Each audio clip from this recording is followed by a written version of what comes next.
Game number one of the three-game series against the Bend Elks starts today. Hello and welcome to Hamlin Sports Complex. Knight Jarecki, happy to be with you this afternoon as the Springfield Drifters, 2-4 this season, take on the 2-4 Bend Elks.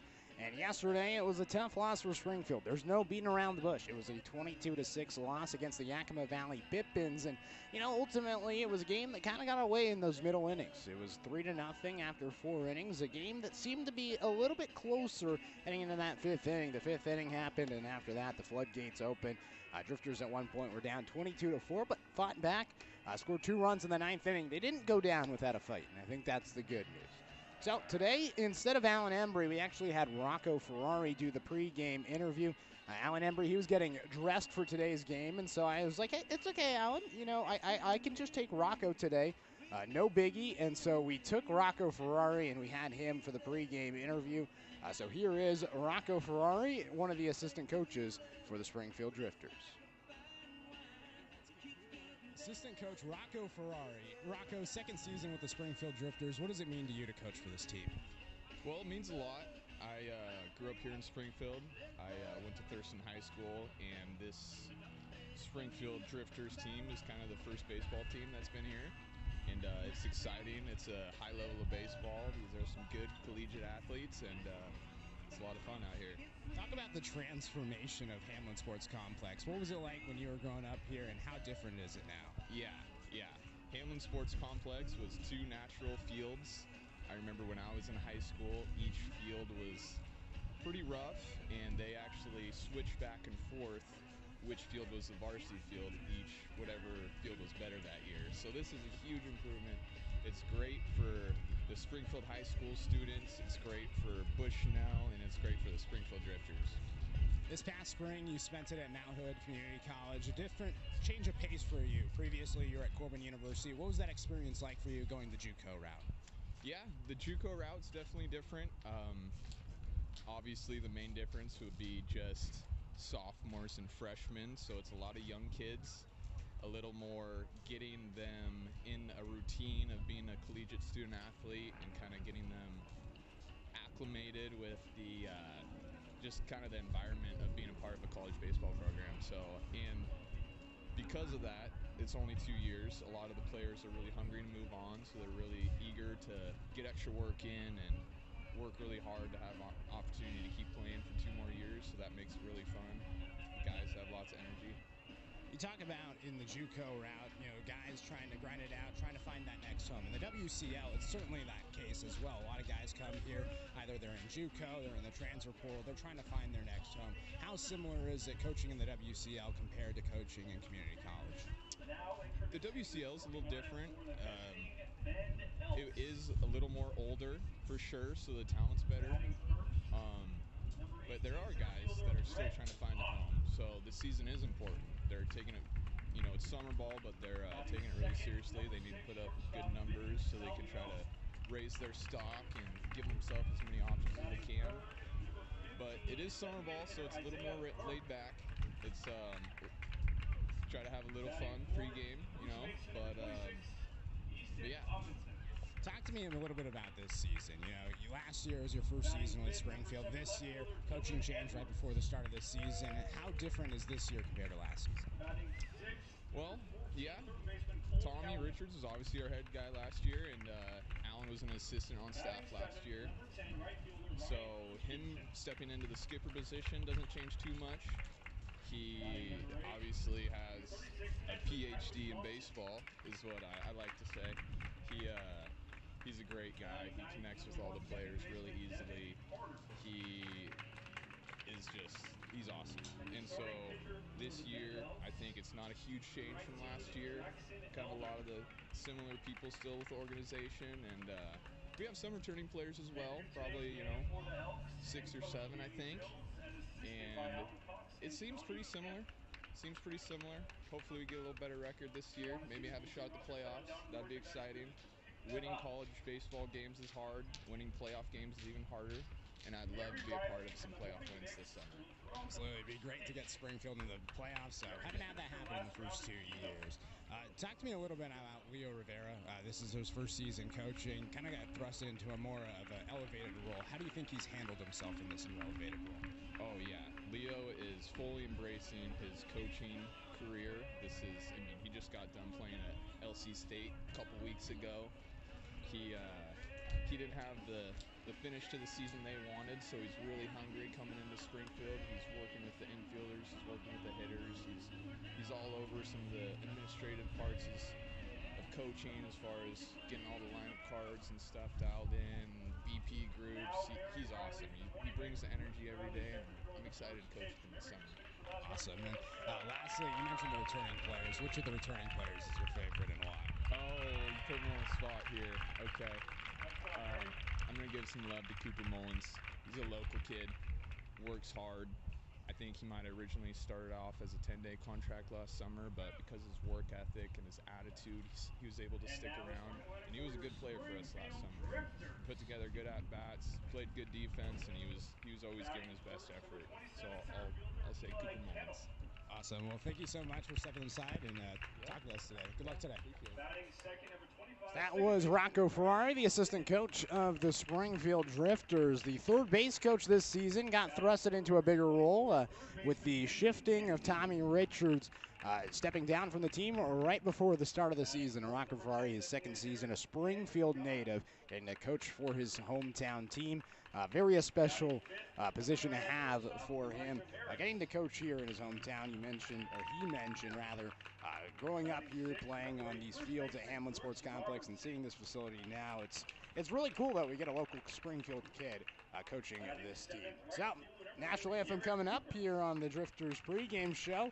After the pregame show, after the National Anthem, we'll come back. I'll introduce you to the starting lineups for today and get you all situated for this matchup between the Springfield Drifters and the Bend Elks, both teams 2-4 this season. And starting pitcher for the Drifters, number 35, Taylor Longworth.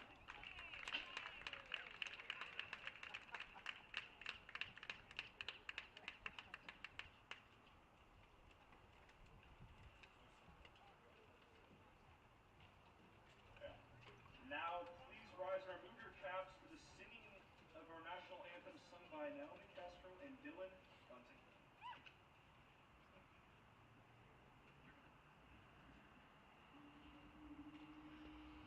Oh, say can you see by the dawn's early light what so proudly we hailed at the twilight's last gleaming, whose bright stripes and bright stars through the perilous fight o'er the ramparts we watched were so gallantly streaming, and the rockets' red glare, the bombs bursting in air, gave proof through the night that our flag was still there. Oh, say does that star-spangled banner yet wave o'er the land of the free and the home of the brave?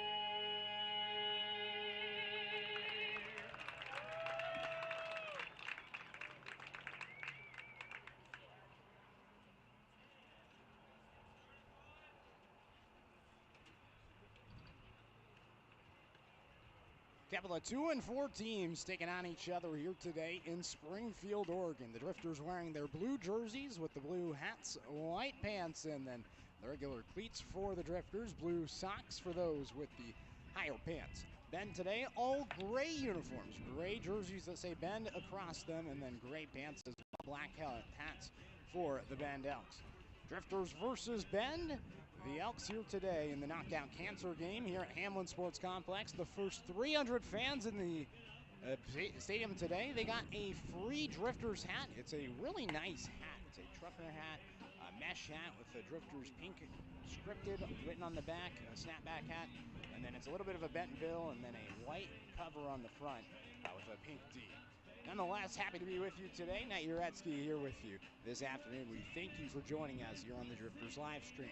Leading things off for Bend is going to be Brett Ott, followed by Vinny Salvione, the shortstop. Ott, the center fielder. Isaiah Burke, a Springfield native. He's going to be batting third for the Bend Elks, the DH. Easton Amundsen, the first baseman, batting fourth for Bend. Dylan Edwards, the left fielder. He's going to be batting fifth. The third baseman, Cole Calnan, is going to be the sixth spot. Ryan Christensen, the right fielder, batting seventh. Tyler Johnson, the catcher, in the 8-hole. And then Devin Carter, the second baseman, rounds out the lineup for the Bend Elks. For Springfield today, Taylor Langworthy is going to be the starter, the right-hander. Originally from Eugene, Oregon, plays his baseball at Clark Community College. And he's going to get the start today for the Springfield Drifters.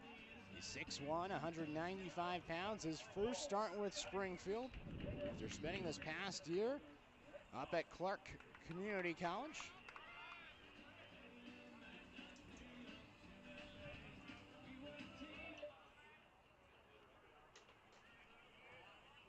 So Langworthy on the mound. He winds and fires. First pitch to Brett Ott, misses the zone outside. It's now 1-0. First pitch today, 6:34. So continuing the trend of starting early. Each of the last 3 games, the first 3 home games of the year, we've started before 6:35. As the 1-0 pitch is in for a strike, low inside corner, now 1-1 to Brett Ott. Ott leading things off, the center fielder. 263 the average this season for Bend. Looks the pitch whistle wide, and it's now 2-1 from the right-hander in Langworthy. Righty versus lefty matchup here with Ott, the lefty in the box. Has his back left foot in the back of the box. The 2-1 swung on and fouled off. Now 2-2. Ott, originally from Rockland, California, product at Sacramento State. Hit .238 this past season with the Hornets. 2-2. Outside, now 3-2.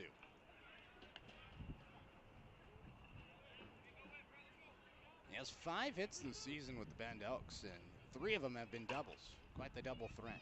3-2. Rolled to the right side, foul, and we'll do it again. So Langworthy, this is his first start as a Springfield Drifter. Last year, he got some action with the Cowlitz Black Bears. He actually also pitched for the Cascade Collegiate League Showcase team. In fact, he actually pitched against the Springfield Drifters in a game. 3-2. Got towards the right side. Picking it up is the first baseman, Brooks Robertson. He taps on the first base bag for out number 1. We'll bring up Vinny Salvione, the shortstop. Defensively today for Springfield, Ryder Dykstra out in left field, Eli Kennel in center field, Garrett Cooper in right. Kedron Kinsey, the third baseman, with Elijah Maris, the shortstop. Brandon Stinnett going to be the second baseman with Brooks Robertson, who you just heard at first base, and Dane Woodcock behind the plate. First pitch to Vinny Salvione is fouled off, 0-1. So Salvione, the shortstop today for the Bend Elks, originally from Milwaukee, Oregon. 5'11", 190 pounds, stayed close to home as well, playing at the University of Portland. The 0-1 from Langworthy, breaking ball down and inside near the ankles of Salvione, 1-1. Salvione, an impressive hitter for the Bend Elks this season, have struggled offensively. He's hitting .300. 1-1, looked at, inside, now 2-1.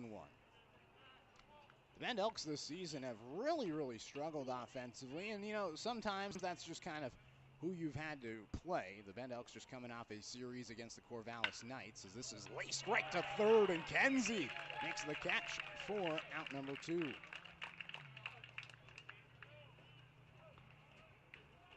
So 2 outs, nobody on here in the top of the first, 0-0 the score. As Bend 2-4, lost their last game yesterday, 7-1 at home against the Corvallis Knights. And offensively as a team, they're just hitting .205 this season. First pitch, breaking ball drops in for a strike to Isaiah Burke, the DH, 0-1. Burke returns back to Springfield, was supposed to play for the Drifters last season, but did not, and he grounds a ball foul down the third base side, now 0-2. He got hurt last year, and so he wasn't able to come and play for his hometown team. Grew up right down the road at Thurston High School, and that's where he grew up. He eventually went to Mount Hood Community College, had a great first season at Mount Hood, hitting .293. Ended up leading the NWAC in doubles and RBIs, and then went to Oregon State for a year, and then just transferred to New Mexico State this past season. Takes the 0-2 a little bit low, and it's now 1-2 to Burke. Was an excellent baseball player at Thurston High School. His sister, though, an excellent softball player as well, is the 1-2 misses low, 2-2. I remember reading about his sister at Mount Hood. Both of them went to Mount Hood, and his sister was hitting over .450 at one point. 2-2. Swing and a miss. Langworthy the strikeout, and it's a 1-2-3 inning for Taylor Langworthy. We'll head to the bottom of the first inning. 0-0 the score here on the Drifters live stream.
Bottom of the first inning, first pitch to Eli Kettles, driven out deep towards left field, hooking towards the corner, and it lands foul. 0-1. So Eli Kettle leading things out for the Springfield Drifters, followed by Brandon Stinnett, the second baseman, Kedron Kinsey, the third baseman, batting third, Andrew Ghana, the DH, batting fourth, Elijah Maris, the shortstop in the 5 spot, Brooks Robertson, he's batting sixth today, the first baseman, Garrett Cooper, the right fielder, batting seventh, Dane Woodcook, the catcher in the 8th spot, and Ryder Dystra rounds out this Springfield Drifters lineup. The 0-1 pitch from Jackson Elder. This is high and away. Now 1-1 to Eli Kennel, the center fielder, leading things off for Springfield today. Kennel, we saw him in right field a couple of days ago. He was the player of the game, had a phenomenal game against the Yakima Valley Pippins as he bounces this one to the right side. Picking it up is Devin Carter, and he throws to first to retire Kennel for the first down. Brings up Brandon Stinnett, second baseman. Sal Stinnett this season batting .263 with Springfield, 5 hits, a double, and a walk. Lefty on righty matchup going up against Jackson Elder, the right-hander from the University of Utah. Misses inside, now 1-0. Elder, originally from Portland, Oregon, 6'2", 215 pounds. Transferred to Utah this past season after spending some time here in the South Willamette Valley at Lane Community College. Misses high, 92 miles per hour from the right-hander. Just above the zone, now 2-0. Elder, this is his second start of the season with Bend, 1.80 ERA. Able to get the call on the bottom of the zone, right at the knees, 2-1. His one start of the year, 5 innings pitched with 1 earned run, 4 hits, 2 strikeouts, and a walk. Came against the Walla Walla Sweets in a 4-3 win. Lined over the glove of Calvin, the third baseman. It bounces off the wall in left field, taking a turn around second is Stinnett, and he'll slide in there safely. And it's a 1-out double for Brandon Stinnett as the lefty hitter gets his second double of the season and puts a runner in scoring position for Springfield here in the bottom of the first inning. Brings up Kedron Kinsey, sophomore from the University of Hawaii. Transferring there this upcoming year after a couple of seasons at Pierce Community College. 385 the average for Kinsey this year, leading the Drifters in hits with 10. So has 2 doubles and a home run. First pitch to Kinsey, down and away. And they say that he went around, 0-1. So Kinsey has 6 RBIs this season for Springfield, a couple of 2 RBI games. Both of those came out in Yakima. Has 4 hits in the last 2 games with 2 hits in each of them. Up to now 3 multi-hit games, make it 4 multi-hit games this season. The 0-1, looked at for a strike. 0-2. In fact, if you look at his game log, 3 hits opening night, 1 hit game number 2 of the season, 2 hits in game number 3, no hits in game number 4, and then 2 the last 2. Pretty good multi-hit game rate. No balls, 2 strikes. Pitch from Elder. Fouled off by Kinsey, able to just make contact. Do the 0-2 once again.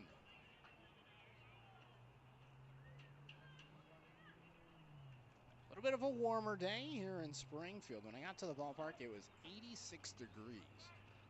It's cooled down a little bit with some nice breeze. 79 degrees, the current temperature here in the South Willamette Valley. Kinsey goes down swinging. Got him front-footed, did Elder. That's a strikeout for the right-hander. But 2 outs on the board. And it brings up Andrew Ghana, the DH. So Ghana, the DH today, with a chance to give the Drifters the lead. Junior from Cal State Northridge. Stinnett standing at second.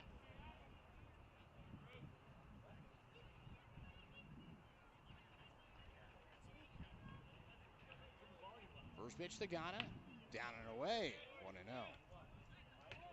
Defensively for Bend, Dylan Edwards out in left field, Brett Ott in center field, and Ryan Christensen in right field.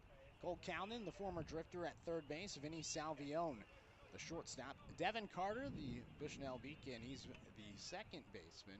Easton Amundsen, who just lit up the Drifters last season, the first baseman, and Tyler Johnson behind the plate. 1-0.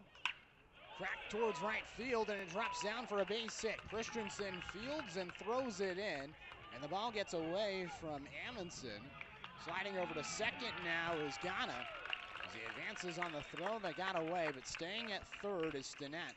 So now 2 in scoring position for the Drifters here in the bottom of the first inning with 2 outs. So nice heads-up base running for Ghana, putting himself at second base. And now Elijah Maris, the shortstop, a chance for a couple of RBIs here with a base hit. 188 the average this season for Maris. Hit a home run yesterday for Springfield. It was the second Drifters home run of the season. Looks at the first pitch for a strike. 92 on the black on the outside part of the plate. 0-1.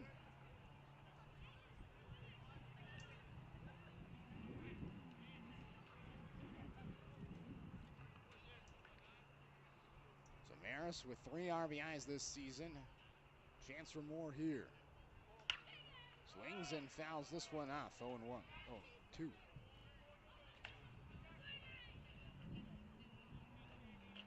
Maris was at Corbin University last season. This past year was at Linfield, but last year in 2023, he was at Corbin University with Drifters third base coach Rocco Ferrari, who you heard in the pregame conversation. We'll have that uploaded to YouTube later on this afternoon. The 0-1 outside, 1-1, 2-1, 1-2. Scoreboard here at Springfield has it 1-1. That's what's tripping me up. Pretty sure it's 1-2 though. And it is. The home plate umpire agrees with me. Elder out of the stretch. 1-2. High dropper up the middle. Going to be a tough play. Salvione fields and does not have a play at first, and the Drifters take the lead. The infield single by Elijah Maris, a high chopper just over the mound. Brings in the game's first run, and Brandon Stinnett. Kinsey moves over to third. Runners on the corners, and it's 1-0 Springfield with 2 outs here in the bottom of the first inning. Brings up the 6-hole hitter, Brooks Robertson.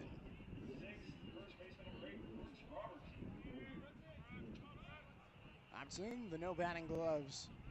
Looking for his first hit as a Springfield Drifter, and he gets hit by a pitch instead. It was a hit and run situation with Maris sprinting over to second.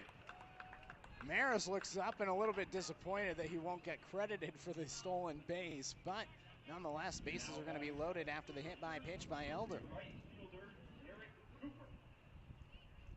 Brings up Garrett Cooper now. Bases loaded, 2 outs here in the bottom of the first. Drifters coming out firing after that 22-6 loss. I think that they were ready to leave that game behind and come out today with a new spirit. Didn't lead at all yesterday as Cooper fires it out towards left center field, and it's in the alleyway for a base hit. 1 run scores. Maris comes in to score. It's a 2 RBI single for Garrett Cooper, and it's now 3-0 Springfield.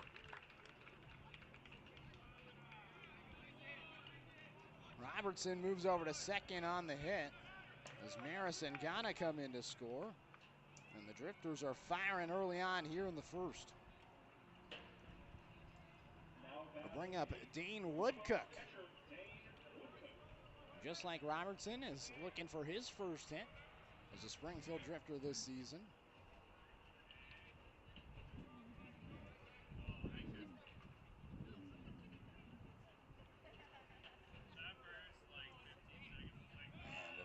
And a potential throwback, not thrown back by Elder.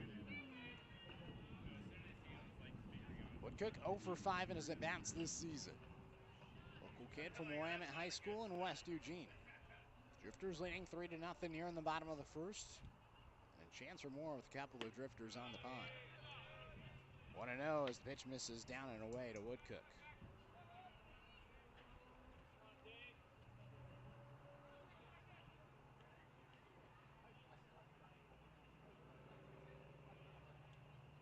Elder glares in, comes set at the waist. 1-0. Woodcook fouls it off.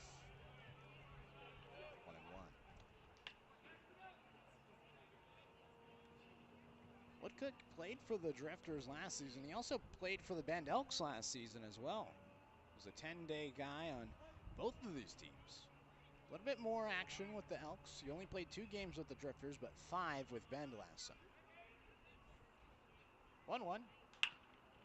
Bounce to the left side, picking up is Salvione. Throw on the run is not picked by Amundsen at first. And now a chance for an out at second as the throw goes to second, and it's made. Cooper was racing around second, looking towards third, and then by the time that Amundsen picked up the ball at first, he looked towards second, and Cooper was in between the base paths, and the tag was applied by Salvione for the final out. Overall, a total of 3 runs, 4 hits, 1 error by Bend, and 1 left stranded. We'll now head to the second inning. 3-0 Drifters here on the Drifters live stream.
Easton Amundsen's going to be leading things off for the Bend Elks here in this top of the second inning. Taylor Langworthy wheels and deals. First pitch here in the top of two. This is down and away, 1-0 to Amundsen. It was a 1-2-3 inning for Langworthy last time through. The right-hander winds, fires the 1-0. Chopped up the middle, tough play by Maris, but he makes it look easy. On two hops, he fields and fires to first to retire Amundsen for out number one. So it's just 16 pitches in the opening frame for Langworthy, and now 2 pitches into this second as an out. As the Drifters lead 3-0 here against the Bend Elks. Drifters looking for their third win of the season, looking to win the opener for the second time this year. As the first pitch is a breaking ball, a little bit low to Dylan Edwards, 1-0. So Edwards, the left fielder today for the Bend Elks. 333 the average. Taken down and away, now 2-0. DH spent some time at Lane Community College as well as Mount Hood Community College. So a two-time JUCO guy. 2-0. Down and away, now 3-0. It's really fun seeing all the people with the matching hats today. Keep saying it feels like this season compared to the last two, a lot more Drifters hats and merchandise in the stands. 3-0 in there for a strike, 3-1. Pretty decent turnout. Got some MLB scouts here as well. Talked to a scout from the Boston Red Sox earlier today. He's in attendance as the 3-1 is lifted in the air towards right center field. Eli Kennel races over and makes the catch in left center field. Right center field, rather, for out number 2. It's a great thing about the WCL. You know, there are big league scouts here. And Carl, who's the scout for the Red Sox, I was talking to him just briefly. He's based out of Gresham, Oregon, and he covers the entire Pacific Northwest and Western Canada, so he's on the road a lot. Said he's here today, and then tomorrow he's in Yakima. Might make some trips up to the WCL teams in Canada. Bouncer to the left side. Maris his throw a little bit high, but the stretch is made by Robertson to retire Cole Calnan. And that's a quick and efficient 1-2-3 inning on a total of 8 pitches. We'll head to the bottom of the second. 3-0 Springfield here on the Drifters live stream.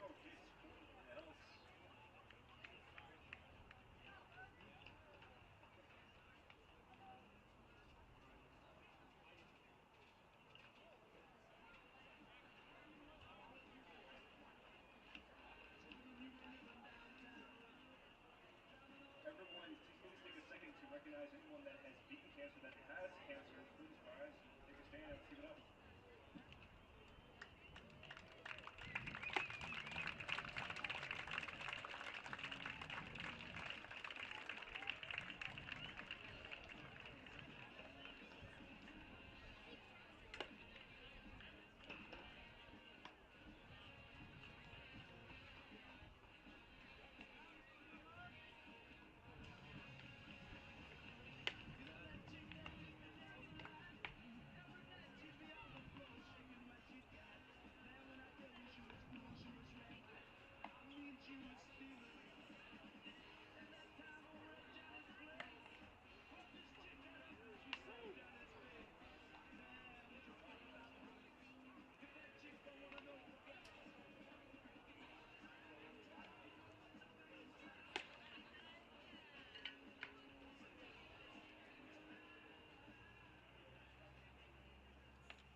Ryder Dykstra leading things off here in the bottom of the second inning. 3-0 Springfield with the lead as Jackson Elder winds and fires. First pitch a little bit high, 1-0.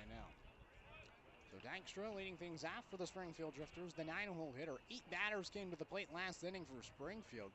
Probably could have had 9 if it wasn't for a base running error with 2 outs as the pitch misses in the dirt. Now 2-0 from Jackson Elder. 2 balls, no strikes to Ryder Dykstra, the incoming freshman to the University of Southern California. Going to be a Trojan next season. 2-0 high, now 3-0. Dykstra, a good start to the summer. .231 the batting average, 3 hits. All of them have come in the last 2 games he's played. Had a 2-for-3 day yesterday in the tough 6-22 loss. So 3-0 to him is looked at for a strike. 3-1. And now you may see the .231 and think, that's a little bit low, but his on-base percentage, .524. He's walked 5 times this season. As there's a bouncer to the right side, Carter Fields throws the first and retires Dykstra for out number 1.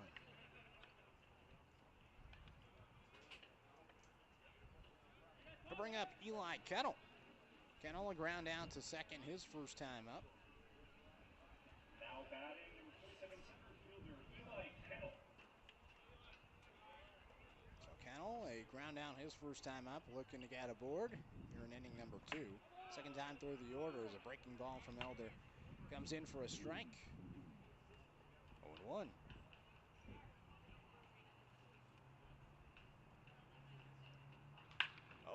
Grounded to the right side. Carter at second, Fields, and soft throw to first retires the speedy Kettle for out number 2. A couple of ground outs quickly to second. And we'll bring up Brandon Stinnett with 2 outs.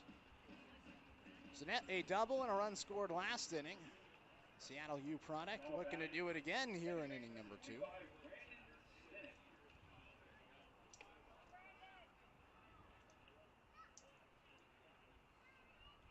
First pitch. Down and inside. Almost got him on the ankle, did not. That's now 1-0.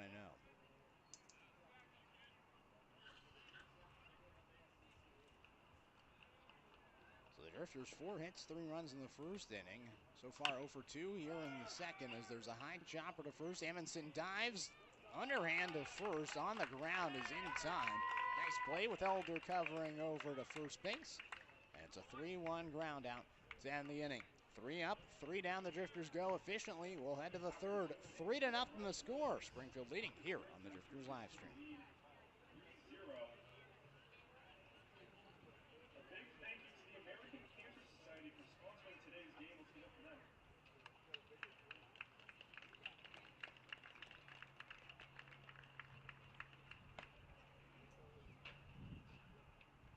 Don't forget to grab your Drifters gear before it's gone.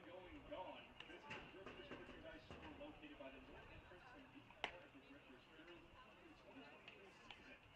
With a great selection of styles and sizes, you are sure to find the perfect gear for the entire family.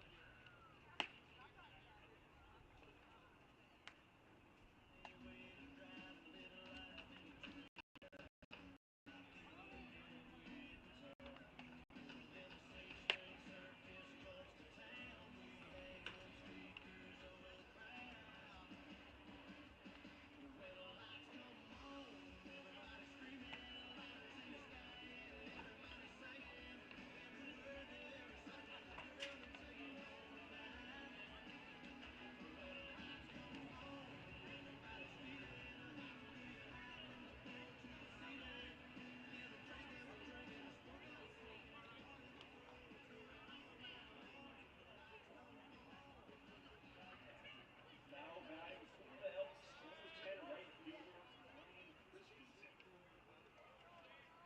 So Ryan Christensen leading things off, takes the first pitch low, 1-0. So Christensen, Tyler Johnson, Devin Carter, 7, 8, 9. The bottom 3 in the order, 2 up for the Bend Elks. 1-0 from Taylor Wettenworthy. Cut on miss, now 1-1 to Christensen. 3-0 the score, top of the third inning. Drifters with the lead. Christensen, the outfielder from Sacramento, California at the plate. Another Sacramento State Hornet on this Bend Elk squad. Whiffs at the 1-1. Falls behind now 1-2. Christensen, a 118 average this season. Just 2 hits and 17 at bats with a double. 1-2. Outside, 2-2. Like a little bit of a different pitching motion from Langworthy. See what he does here on the 2-2. Pitch. Called strike 3. So back Efforts K rings up Christensen. And I think that the reason why I thought it was a different pitching stance, because it may be a different pitcher. Langworthy was listed at 35 or 36. I think it's 35 out there. Pitch down and away, 1-0. Do my best to try to figure that out here.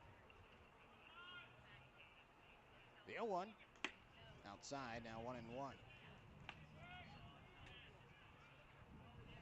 So here's Tyler Johnson, the catcher for the Bend Elks. 3-0, Drifters leading with 1 out in the top of the third. Breaking ball a little bit low. It is Langworthy, he is listed at 35, so a bit different. I wrote that wrong. As the 2-1s fouled off. 2-2.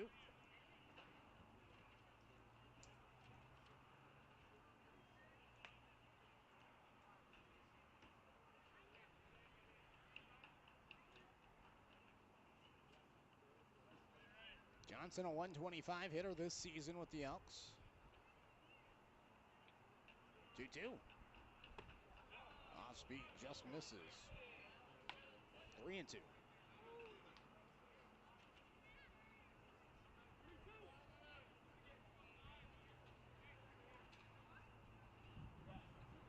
Three balls, 2 strikes, the pitch. Breaking ball high and inside, and it's going to be a walk to Johnson. First base runner today for the Bend Elks.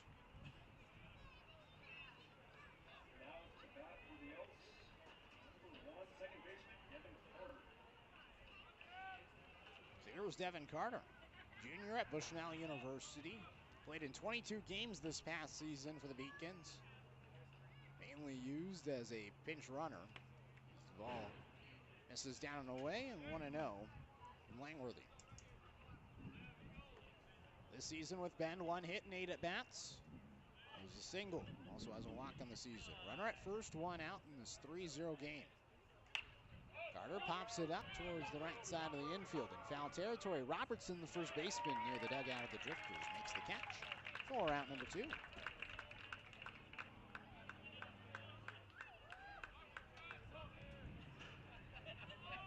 Bring up Brett Ott.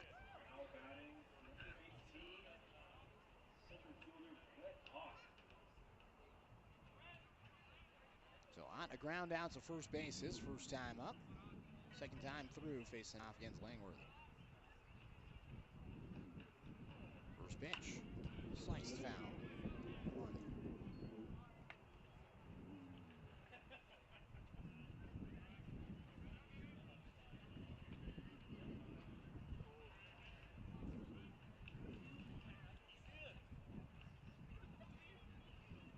The 0-1 pitch, fouled back, 0-2. So a couple of shifting in the uniform numbers for the Springfield Drifters. Andy Miller is no longer number 4. He's actually number 5. And the reason why is because Cooper Mullins just got here today. He returns to Springfield. They needed a smaller jersey for him, so he's actually wearing number 4 now.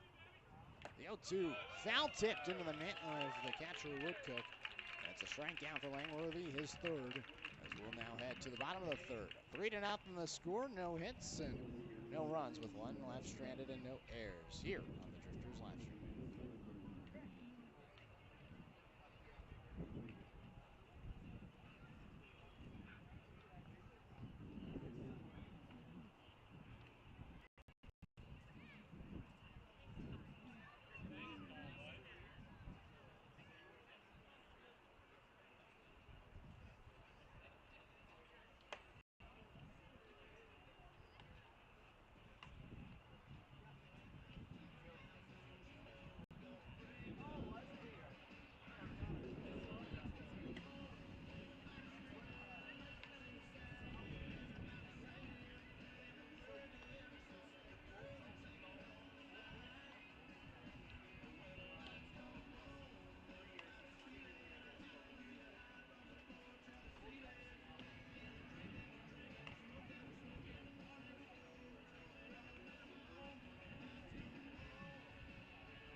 Kedron Kinsey is going to be leading things off for the Springfield Drifters here in the bottom of the third inning. Jackson Elder still on the mound as the first pitch whistles wide at 1-0. Kinsey, Ghana, and Maris due up 3-4-5 in the order for Springfield. Facing off against Elder, the right-hander from the University of Utah. 1-0 bounces in, and it's now 2-0 to Kinsey, who struck out swinging his first time up.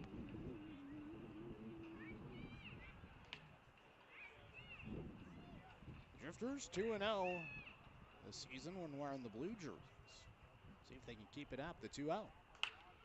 Popped foul, now 2-1.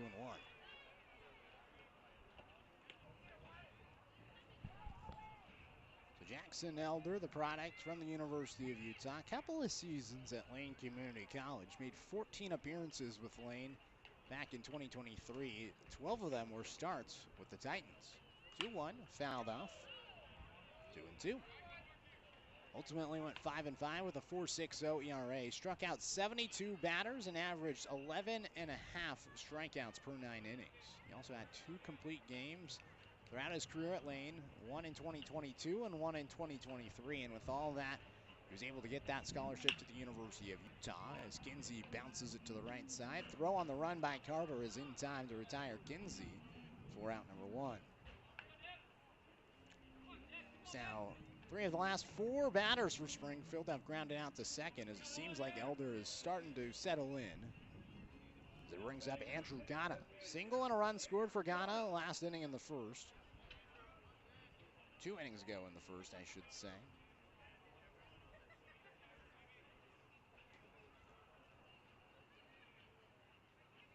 As Elder fires and misses down and away, now 1-0.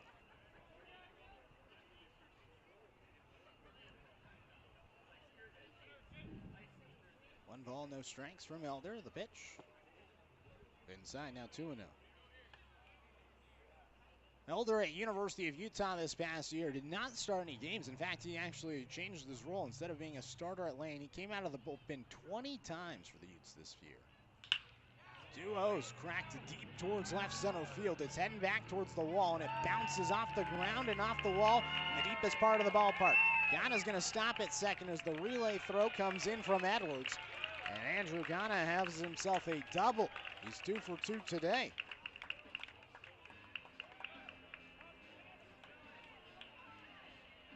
To bring up Elijah Marist. A single and a run scored his last time up as well. And if he can do it again, he could bring in the game's 4th run with the Drifters leading 3-0 here in the bottom of the third.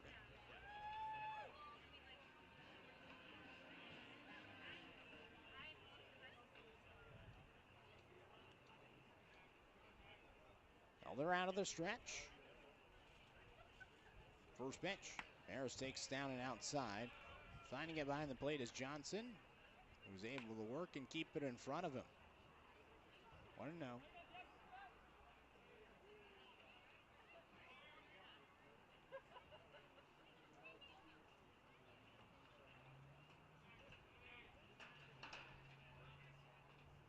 Elder ready. 1-0 pitch to Maris. Bouncer to the left side. A good pick by Kalman. He hesitates for a second, then throws to first. He was waiting to see whether or not Ghana was going to take off to third. He eventually did right after the throw went to first. And so it's a ground out to third for the second out. Ghana goes to third on the play.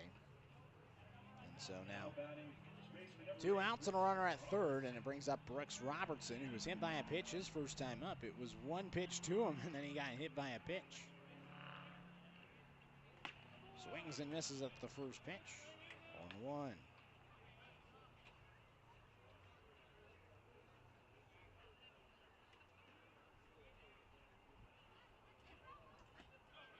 Hit it low, and he gets past the catcher, Johnson. Sliding in to score is Ghana, and the lead's extended. It is 4-0 Springfield. Now 1 ball, 1 strike as Ghana gets the double, advances to third on the ground out, and comes in to score on the pass ball.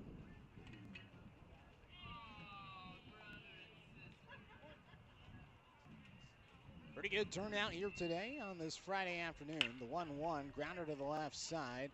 A bobble, but picked on the barehanded play by Salvione. The throw to first to retire Robertson. Really nice play. It was an unintentional bobble that just ended up right in his bare hand. He was able to gun it over to first for the final out. 1 run, 1 hit, no errors, and none left stranded. We'll now head to the fourth. 4-0, Springfield leading here on the Drifters live stream.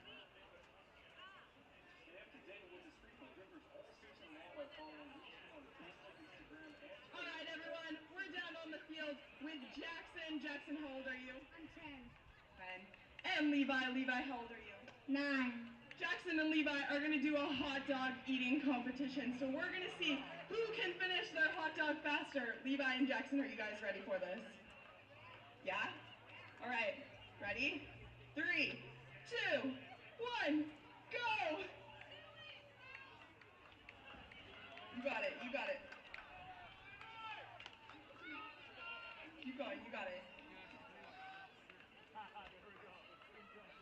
Let's go, Levi. Let's give it up for Levi. Give it up for Jackson. Keep it up.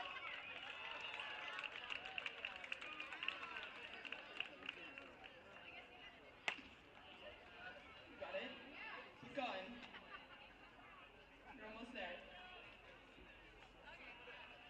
Keep it up, guys. Big bite. There we go. Let's go, Levi. You got it. Let's do one more bite and we'll call you the winner. I believe in you. You got it. One more bite. Yeah, Levi. All right, give him a round of applause. Good job, guys.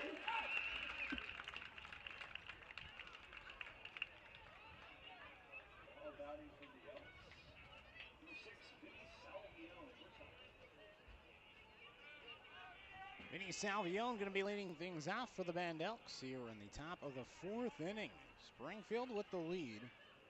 Scored 3 in the first, 1 last inning in the 3rd, and now Taylor Langworthy with the lead. Chance to keep it going for Springfield. This one fouled away by Salvione, 0-1. Salvione will line out to 3rd, his first time up. That was back in the 1st inning. No hits so far for the Bend Elks. Just 1 base runner, and he reached on a walk. The 0-1. Breaking ball drops in for a strike. Nice 64-mile-per-hour pitch. 10 inches of break. And it dropped right in for a strike on the inside part of the plate. 0-2 from Langworthy. Pitch. Fouled back, and again he went with that off-speed breaking ball. 65 this time. It's fouled away by Salvione. Do it again.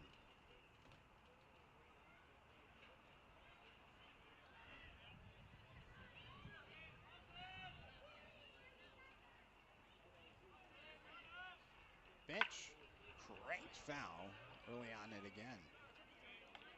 1-2. So Langworthy went to Sheldon High School, same high school as our GM, Kyle Whitty. 2 of them remembered each other from last year. It was the 0-2, goes down and away, 1-2. Langworthy came here and pitched for the CCLST, the Cascade Collegiate League Showcase team against the Springfield Drifters. Whitty said that he went up and talked to him a little bit about their history, going to the same high school, Sheldon High School, as this is a grounder to the right side, diving play at second, but no play for Stinnett after fielding the ball. And that's going to be credited as the first hit of the game for Bend. It's a no-out leadoff infield single of sorts. Ball did squirt its way into shallow right field, but Stinnett dove to keep it from going to the right fielder, Garrett Cooper. And it brings up Isaiah Burke. But the 2 of them both went to Sheldon High School, and going into this year, Kyle said, you know, I remember that name. How do I know you? As this is a ball that gets in the dirt. Woodcook can't keep it in front of him, and the runner in Salvione was running on the pitch. He's going to get to second safely. So, runner at second. 1-0 count to Isaiah Burke, and so eventually they connected the dots, and Woody and Langworthy both realized, oh yeah, we're both Sheldon graduates.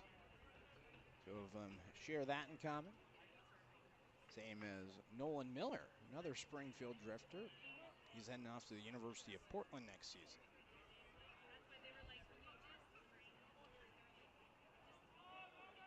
Here's the 1-0 pitch. Popped up towards the left side of the infield to Kinsey, and Maris were in the area. Kinsey called off Maris at the last minute, although it was probably closer to the shortstop. Either way, it's a pop out for out number 1. Brings up Easton Amundsen.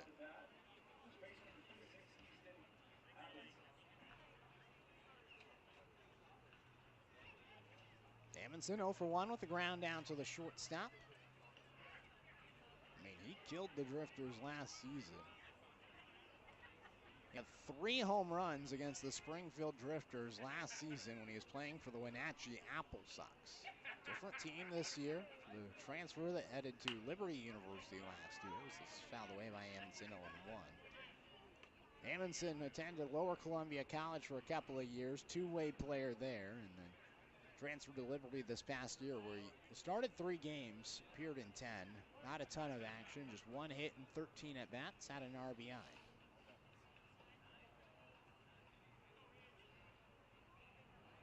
The 0-1, breaking ball, popped foul. 0-2.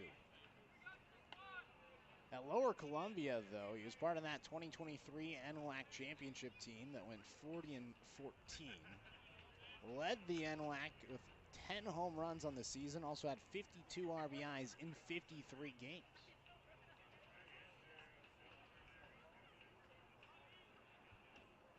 L2. It's low in the dirt. Woodcock got it behind him, and then sliding into third is Salvione as he's able to advance once again. And then that's a little bit of what we saw with Woodcock behind the plate a couple of days ago on opening day. Did a little bit better as the series progressed against Yakima Valley, but there was certainly a good number of balls that escaped his grip and allowed runners to advance. One thing that he's looking to improve on this year is Amundsen launches it deep towards right field, and he puts the Elks on the board with a ball that bounced off the scoreboard. An absolute tank to right field. 380 feet to right field, just absolutely launched it. 107 miles per hour off the bat of Amundsen, and it's 4-2 Drifters as the Elks get on the board.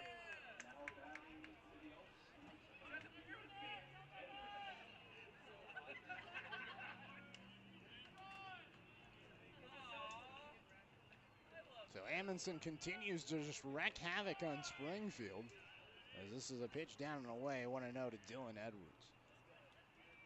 So now in a total of 6 games, he has 4 home runs against the Drifters. 1-0, sliced out towards the right side, picking up at second and throwing to first is the net for out number 2. I mean, some guys just hit, and that's certainly what he's done against Springfield. He's not had a game without a hit. In fact, last year he went 2 for 4, 1 for 4, 1 for 4, 1 for 4, and 2 for 5. Now has a hit here today as he just somehow finds a way. He was the WCL Player of the Week last year when he had an impressive series against the Drifters. Driving in 5 runs, had a triple, had a home run, had a double. Contributing all around. 1-0 belted out towards deep left center field. It's going to go one hop off the wall. Picking it up at left field is Dykstra as he throws it into Maris, and it's a double by Cole Calnan, the former Drifter.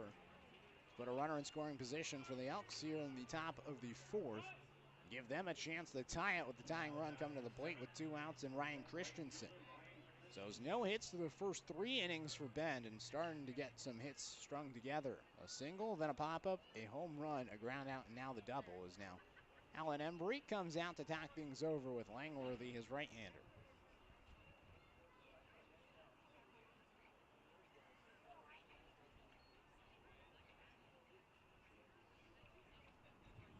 Alan Embry, his first season as the head coach of the Springfield Drifters. Last year was the pitching coach. This year an elevated title, director of player personnel and pitching coach as well as head coach. And of many talents, the former big leaguer known as the Gas. And he was good. He had a big 95 mile-per-hour fastball earlier in his career, got up to 98. That was during a time where 98 was very uncommon in the MLB. First pitch swinging for Christensen, fouled away, 0-1.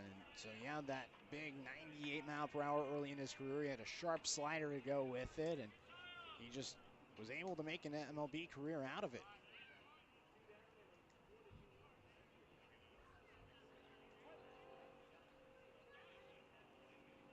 No balls, 1 strike. The pitch, a little bit low, 1-1. He's among the top 35 pitchers all time in MLB history for appearances. Finished his career with 882 appearances. 1-1, down and away, now 2-1. I mean, he was an instrumental part of the Red Sox run in 2004. In fact, he appeared in 11 of 14 games in the postseason for the Red Sox as they finally broke the curse of the Bambino and won the World Series in that 2004 season. 2-1, a little bit low, now 3-1. He has a knack for breaking curses of sorts, or just breaking trends. In 2015, he actually won the WCL title with the Bend Elks, and they snapped the Corvallis Knights streak, and the Knights have since won every WCL championship since. This is popped foul behind the plate, 3-2. It's crazy to think about that. The amount of times the Corvallis Knights have continued to win the WCL. The last time that they did not, it was the Bend Elks in 2015. Alan Embry was the pitching coach there. He was coaching at Summit and Sisters High School. Currently was with Springfield High School as well as the Bushnell Beacons. He's made his way around the Pacific Northwest, originally from the Vancouver, Washington area. Pitch misses down and away, and it's now going to be 2 on and 2 outs for the Elks here in the top of the 4th.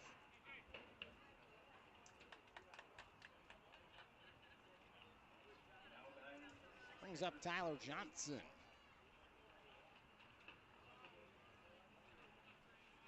Johnson walked his first time up. First pitch to him. Outside, Woodcook able to get the mitt on it. 1-0.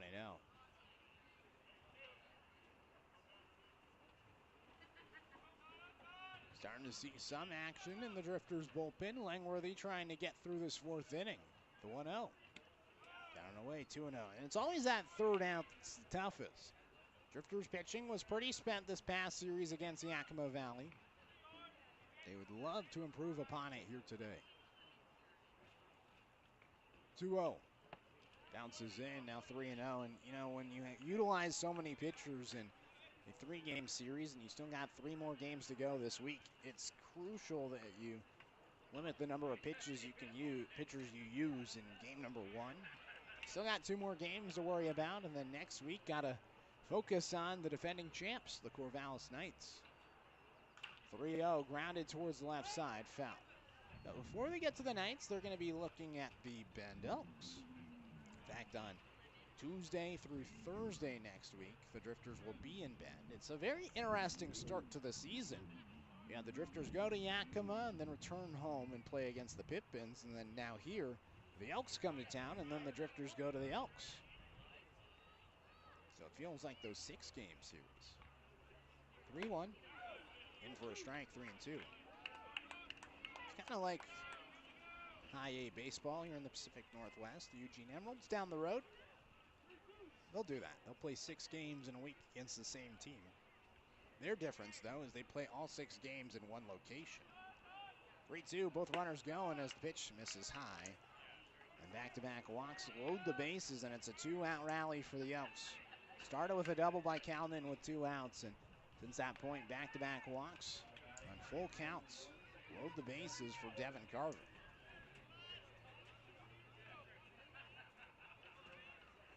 Carter popped up to first base his first time up, playing in his home ballpark here at Hamlin Sports Complex. Looked at for a strike, 0-1.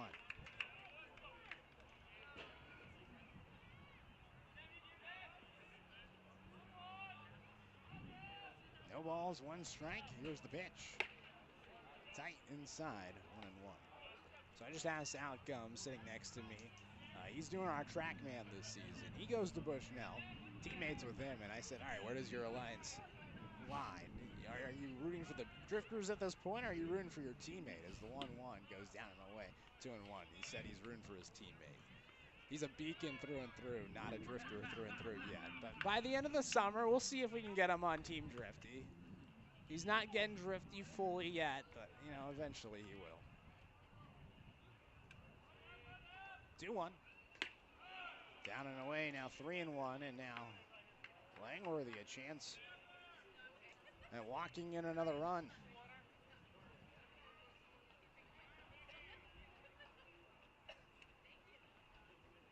3-1 pitch, grounder to the right side. Picking it up at second is Stinnett. The throw to first retires Carter for the final round. Well, the bases are left loaded, but overall a total of 3 hits, 2 runs in the inning.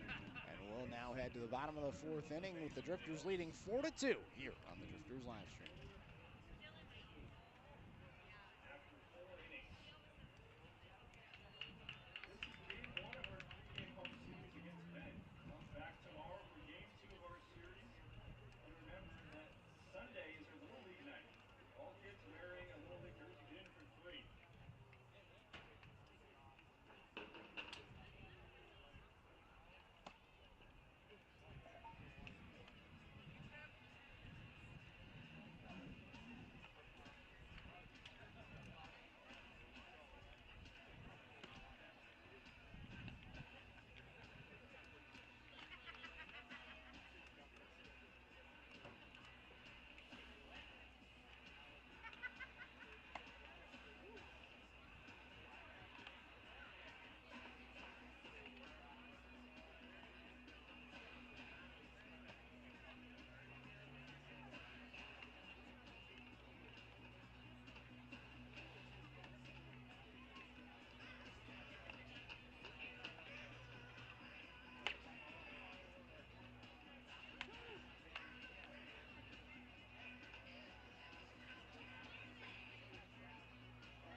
Garrett Cooper leading things off here in the bottom of the 4th inning. First pitch comes in a strike. 0-1 to Cooper.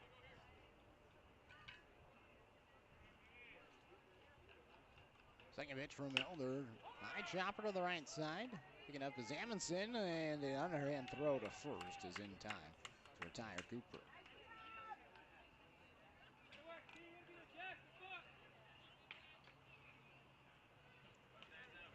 Brings up Dane Woodcook. Reached down an error his first time up. 4-2, Drifters leading bottom of the 4th inning. First of a 3-game series against the Bend Elks here in Springfield. Pitch misses outside at 1-0.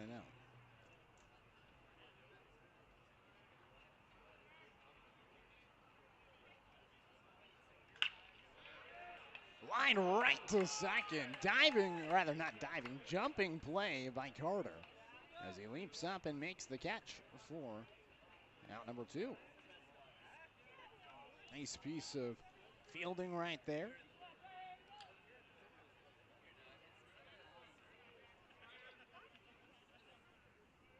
Brings up now Ryder Dykstra. First pitch to Dykstra. In for a strike.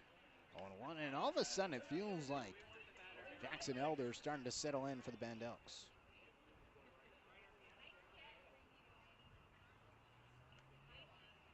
The 0-1.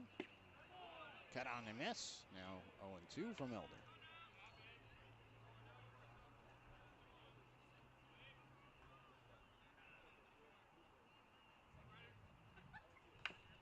This is fouled off, and we'll do the 0-2 again.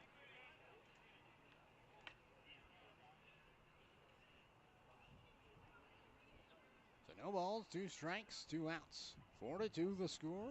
Drifters with the lead here in the bottom of the 4th. 9-hole hitter Dykstra rounding out the second time through the order against Elder, and he goes down looking.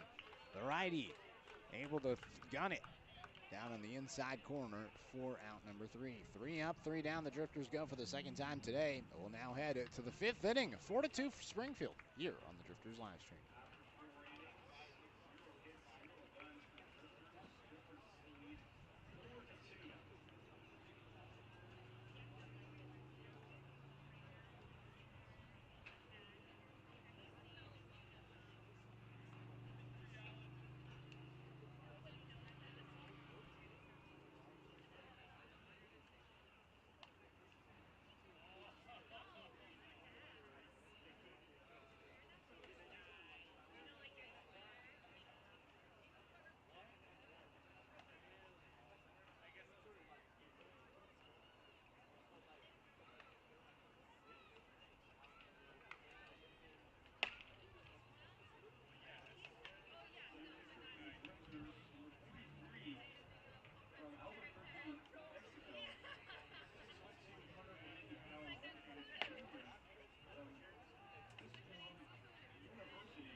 Now batting for the Bend Elks, center fielder number 18, Brett Ott.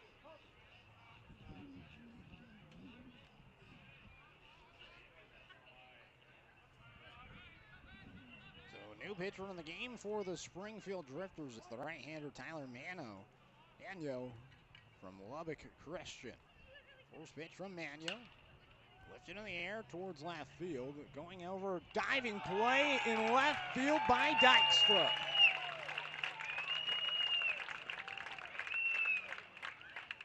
He robs Brett Ott of a hit. It was a nice diving play by the incoming freshman to USC. And one pitch, one out to start for Tyler Manio, the right-hander from Lubbock Christian, originally from Albuquerque, New Mexico.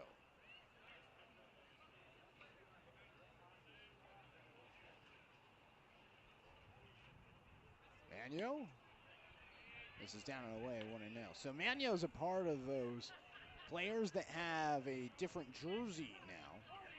Manio now wearing number 43. Originally, he was wearing number 5, which he had to give to Andy Miller as this one misses down and away. Now 2-0 to Vinny Salvione.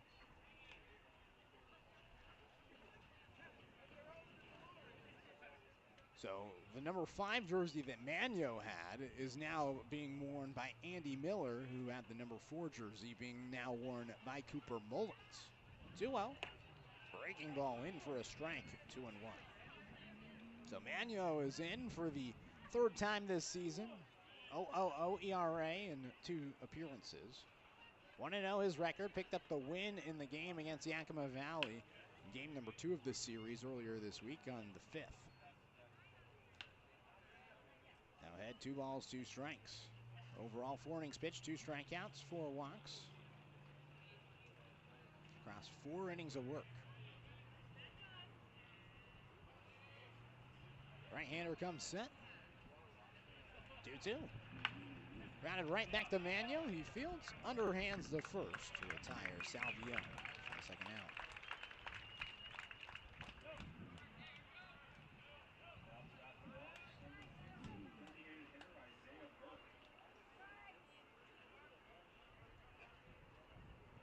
Final line for Taylor Langworthy, 4 innings pitched, 3 hits, 2 runs, 3 walks, 3 strikeouts. The right-hander from Eugene, Oregon. First pitch to Isaiah Burke, down and away, 1-0. Strikeout and a pop-up so far for Burke.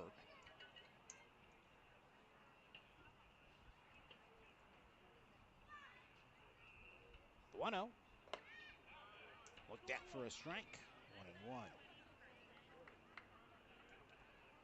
So Manuel, he actually came to the Drifters because of his roommate. He's roommates with Danny Womack, the other Drifter from Lubbock Christian. Inside now, 2-1. The two of them are roommates at Lubbock Christian, and you know, with Womack and his ties here to Eugene and to Bushnell University, he brought along his roommate, and so that's how we have Tyler Manio here. As this is a ground ball up the middle for Burke, as he gets himself aboard as the Elks bring the tying runner to the plate once again here in the top of the 5th. 4-2 the score, 2 outs, the runner at first. 4th hit now for Bend, and who else but the dangerous Easton Amundsen coming to the plate. So we've mentioned it. 4 home runs in 6 games against Springfield. Hit a 2-run home run last inning. Now Manio goes to work, now throws back to first, keeping an eye on Burke. Burke, no stolen bases this season, does not have a stolen base each of the last 2 years.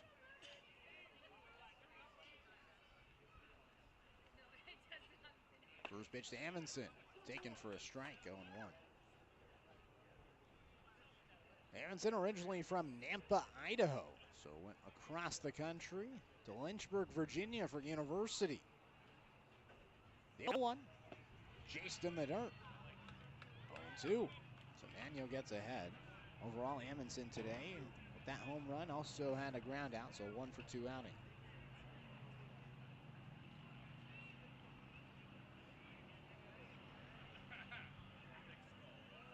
The 0-2, swing and a miss. Manuel blows it right past him. 86 elevated for the final out.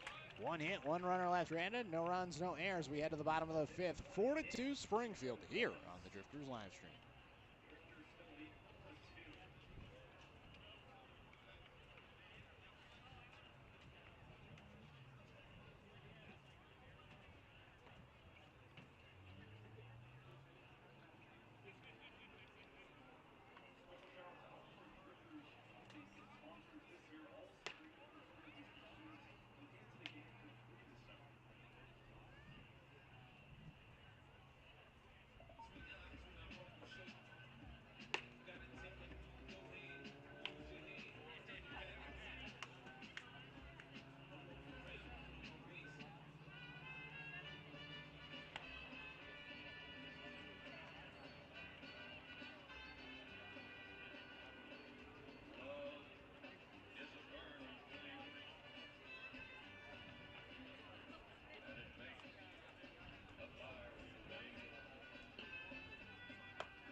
First pitch to Eli Kennel is grounded up the first base side. Sliding play at first is made by Amundsen, who underhands it right back to the pitch for Elder for out number 1.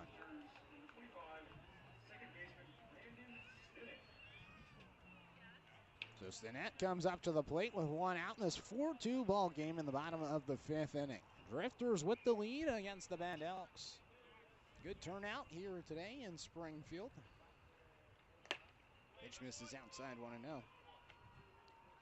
I know we gotta at least have over 300 people here. The reason why, because we ran out of hats today. So all of the hats were given out. Good crowd on the first base side of Springfield as the pitch misses inside, now 2-0. Decent amount of fans out towards the third base side. Say a good group right next to the dugout of the Bend Elks, but a lot more populated on the first base side of the Drifters side. In for a strike, 2-1. A lot of fans in the bleachers out on the first base side. Party deck full on both sides. 2-1.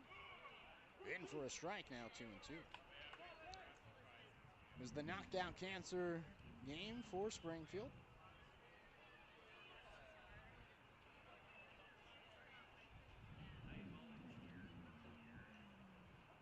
2-2. Bounder to the right side. Picking it up is the second baseman Carter, and he throws to first to retire Snell.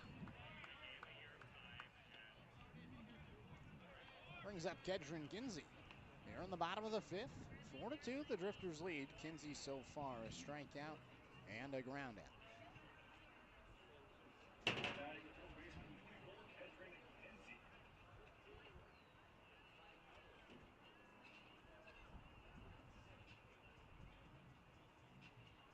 First pitch, in for a strike.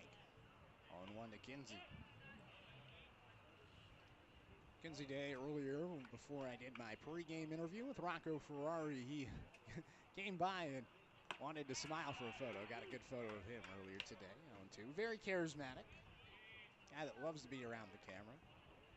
Fun guy to just be around in general. Nail 2. Outside, 1-2. You can definitely tell that he's a guy that some people look up to.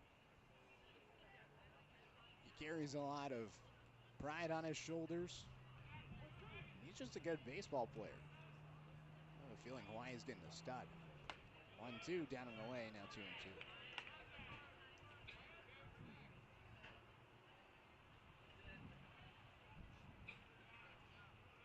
Two balls, 2 strikes, 2 outs.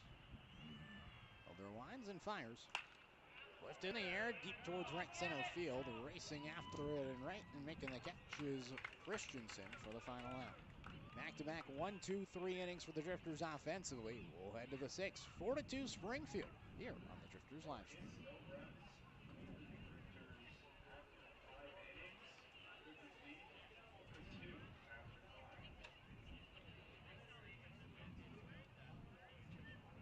What's up, everybody? We've got a wonderful group of kids out here on the field, and they are each going to show us their best umpire impression, and then I'm going to need your guys' help to vote for who we think gave the best umpire impression. All right, are you guys ready?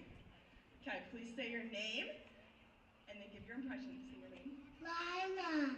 Okay, Lila, let's see your best impression.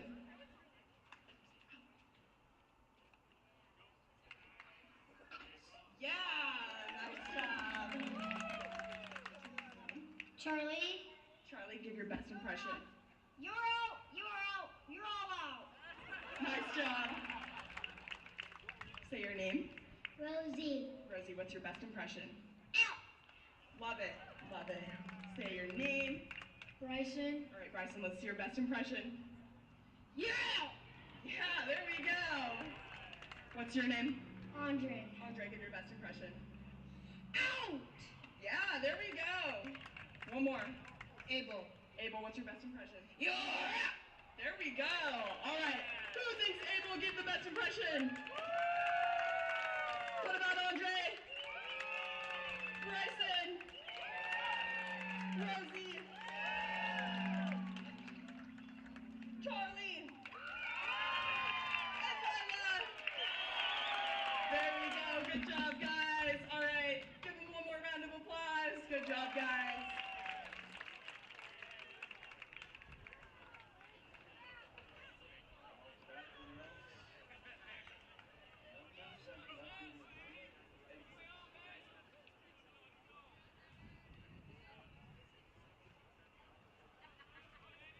Dylan Edwards leading things off here in the top of the 6th inning. Drifters leading 4-2. Tyler Manio still on the mound for Springfield. Right-hander from Lubbock Christian, his second inning. First pitch, in for a strike, 0-1. Edwards 0 for 2, a fly out and a ground out.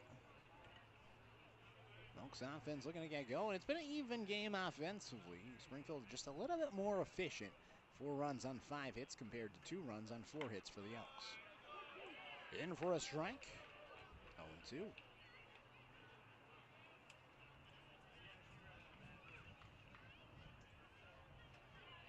Manio looking for the strikeout, out a strikeout on 3 pitches to end the inning. The 0-2. Now swing, did he go around? No, he did not. 1-2.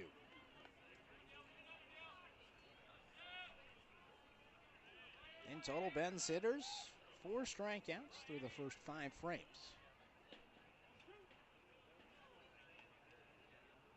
One ball, 2 strikes. The pitch. Called strike 3. Rings him up on the down outside corner. 1 away here in the top of the 6th.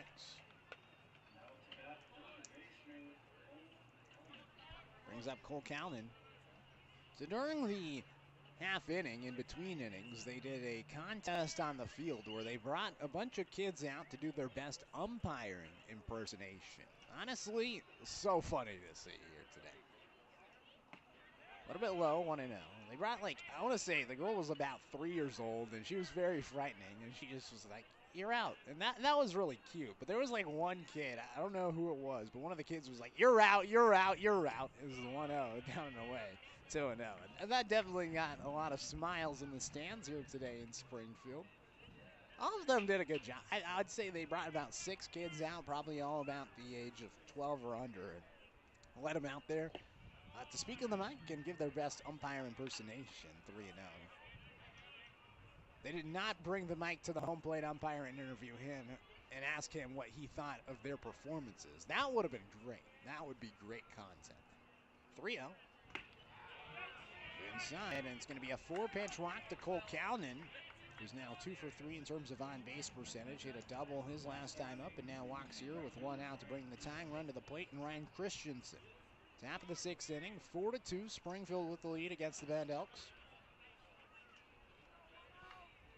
Tyler Manio on the mound. It was his first walk, has 2 strikeouts. Throw back to first, and they're safely. It's Calnan. Calnan this season with the Bend Elks. 1 stolen base. Throw back, and they're safely. At Northwest Nazarene, he had 17 stolen bases this past year. He was named first team All-GNAC with 52 games and 50 starts. Calnan on the move, pitch down low, and Woodcook lost the ball on the exchange. Calnan gets over to second safely. So a stolen base for Calnan and a ball that went down and away. So a 1-0 count with the runner in scoring position now for Christensen, who has struck out and a walk so far today for the Bend Elks.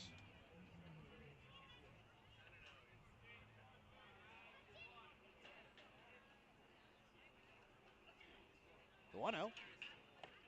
Swing and a miss. 1-1.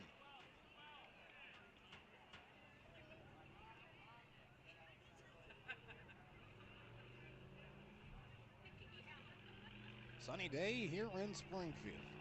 Gorgeous weather. The 1-1 popped a mile in the sky towards center field. Under it is Kettle. Now he's running in as he makes the catch and then throws it towards third base. Second out's recorded, and it brings up Tyler Johnson with 2 outs and a runner at second.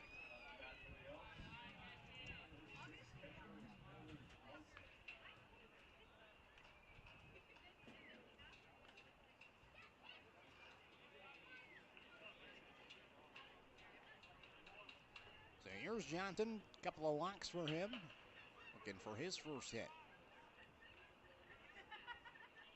First pitch, Johnson takes high, 1-0. So Eli Kennel out in center field. This is his 3rd WCL team. 2 years ago, the Corvallis Knights. Last season with the Cowlitz Black Bears. And he was traditionally, he was an infielder. This year, they're moving him to the outfield. And he's a converted outfielder from the infield. 1-0. In for a strike, 1-1. And so he's adjusting. He certainly has the speed. I mean, he's just really, really fast.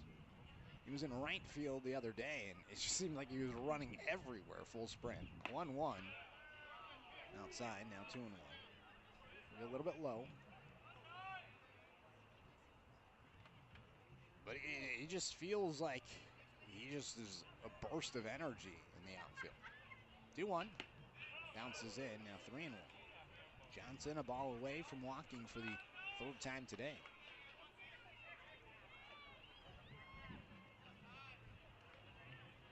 Four to 2, Drifters with the lead against the Bend Elks. 3-1. Inside, and so Johnson has walked for the third time today. It's 2-1 for Devin Carter. Carter a pop-up and a ground out so far. He's 0 for 2.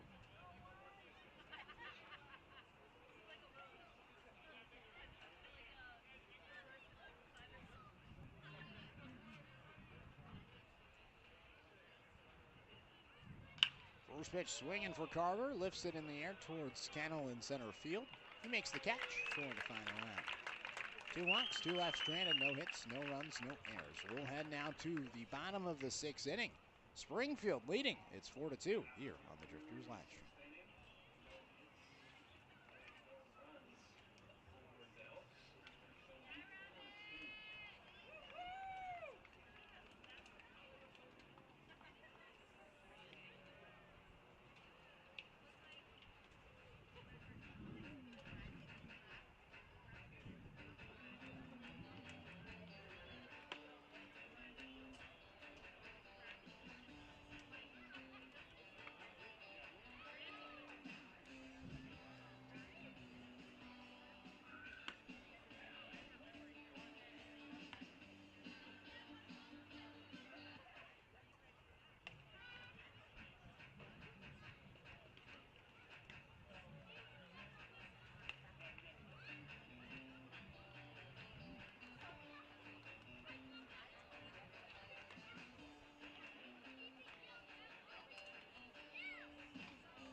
Andrew Ghana going to be leading things up for the Drifters here in the bottom of the 6th inning. Ghana, Maris, and Robertson, and batters 4, 5, and 6 for Springfield here in the bottom of the 6th.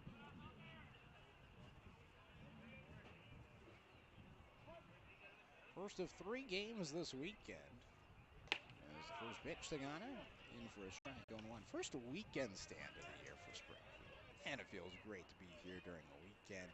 Last year it felt like forever till we got a weekend series, and by that point it was mid-July. It's better to have them at the beginning of the year, in my opinion, as the pitch miss is outside. Now 1-1. I mean, around this time you still have students at University of Oregon, and Eugene Springfield, a more lively place. Happening at Hayward Field today is the NCAA Track and Field Championships, as this is a little bit low, now 2-1.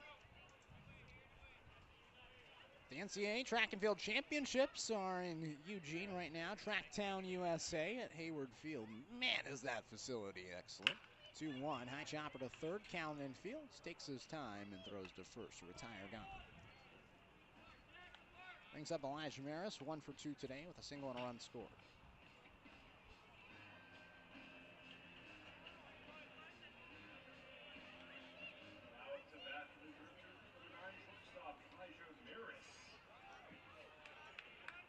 So here's Elijah Maris. First pitch to Maris. Spoiled foul, 0-1. It's been cool being around Eugene this week. It's been a lot of visitors to the town. Every single hotel in the area is pretty much booked up. At least that's what I've been told. And there's been fans all around the country. The 0-1 in for a strike, 0-2. Just being on campus today and walking around, I saw people wearing Georgia Bulldogs gear. I saw people wearing McNeese State. I saw people wearing LSU. I saw people wearing Colorado, so a lot of representation all around. The 0-2 half swing, and it's a chopper down the third base side, and it just rolls foul.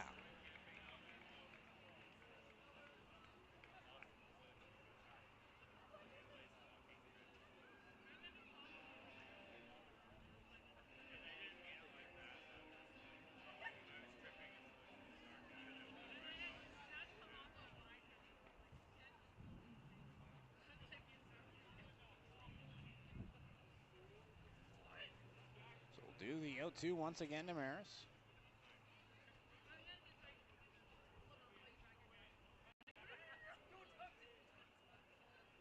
Already.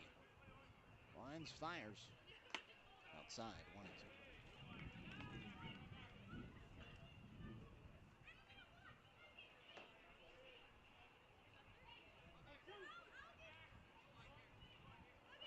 Elder with the delivery. Outside and away, 2-2. So Elijah Maris, I mean, he's certainly been around in the WCO. Shortstop for the Drifters. Winfield this past year, Corbin the year before that, Hawaii Pacific before that, and Ventura College before that. Sees it go down and away, 3-2. Seems like the type of guy that can fit in with a program like this where you're constantly adding new teammates and bringing in new teammates as well throughout this summer. 3-2. Grounded to the left side, sprinting in is Salvione. The throw on the run in time. Retire Maris. Nice play by the shortstop. And brings up Brooks Robertson.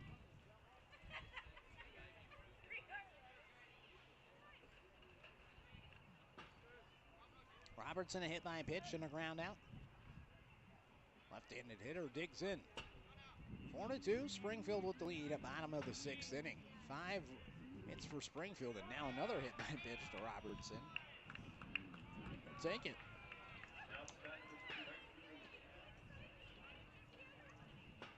Brings up Garrett Cooper. Cooper an RBI single with 2 RBIs on the hit. That was back in the first, the part of a 3-run first inning for Springfield. Rounded out his last time up. All right, first 2 outs in this 4-2 ball game. Drifters looking to extend the lead as it's fouled off the leg of Cooper. 1-1.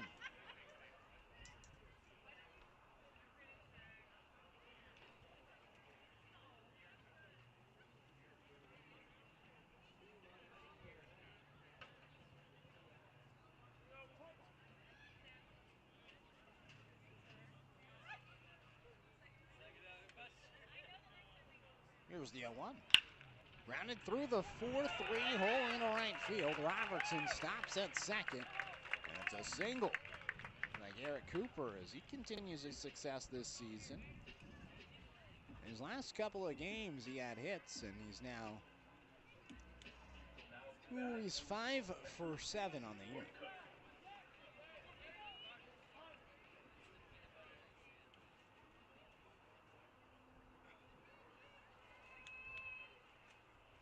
Danny Sales coming out, the head coach, pitching coach for the Bend Elks, his first season as the head coach. Joey Wong now at Oregon State, and so Danny Sales takes over this season after being the pitching coach last year for the Elks. Sales played college baseball at Mountain Hood Community College in 2004 to 2006. Played summer collegiate baseball at the Kansas City Grays in the Mink League, and with the Niagara Power in the NYCBL.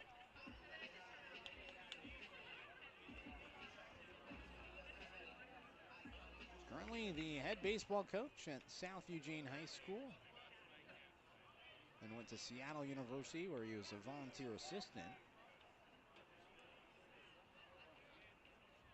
So he has ties here to the South Willamette Valley.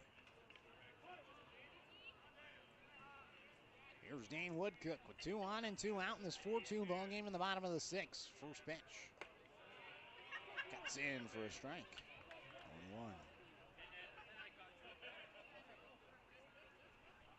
Woodcook reached on an error and lined out his last time up.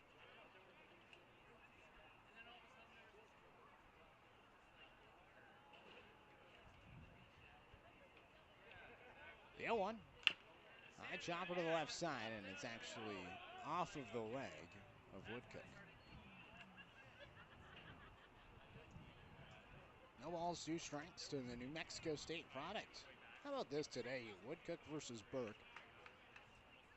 Burke the DH, but he is a catcher for the Bend Elks. But you have a couple of New Mexico State Aggies facing off against each other today. A couple of teammates going up against each other here in the WCL. Elder looks in, now comes set at the waist. The pitch outside, and it gets away from Johnson. Both runners are going to advance as the ball scored its way up the third base side. Robertson moves over to third and Cooper over to second. So Woodcook here with 2 outs and 2 strikes. A chance to drive in 2 runs with the base hit.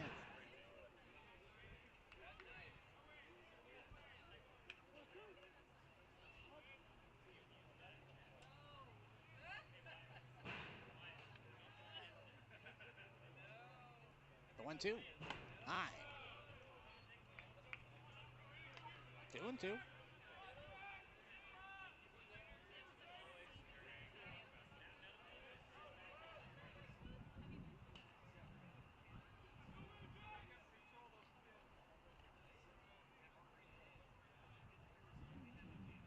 Pitch to Woodcook. Down the way, now 3-2. So a full count with 2 outs and 2 in scoring position. Big opportunity for Springfield here, who led by 4, had their lead cut in half.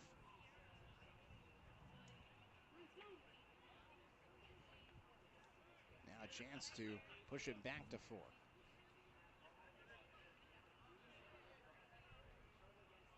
Payoff pitch.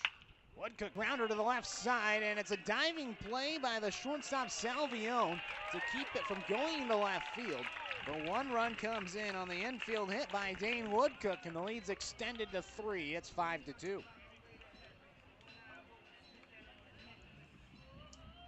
Robertson comes in to score with Cooper heading to third. So a nice diving play to prevent a second run from coming in. And now Sales comes out, takes the ball, and we'll have a pitching change with 2 outs here in the bottom of the 6th. We'll let you know who the new pitcher is on the other half of this break here on the Drifters live stream.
Reiner Dykstra comes to the plate with the runners on the corners, and Reed Madariaga comes into the game as the pitch misses down inside 1-0.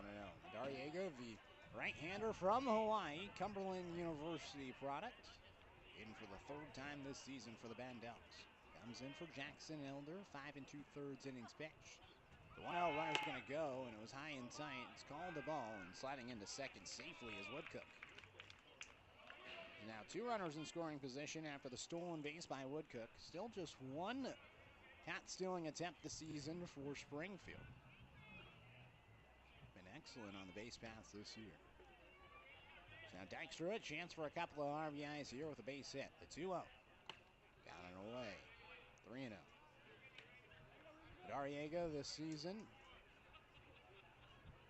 3.60 ERA in 5 innings, 5 strikeouts, 3 walks. See if he loads the bases here with a walk. 3 balls, no strikes.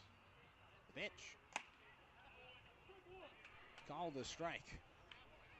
Man, brutal break. Looked to be at least 2 to 3 baseballs outside on the track bit.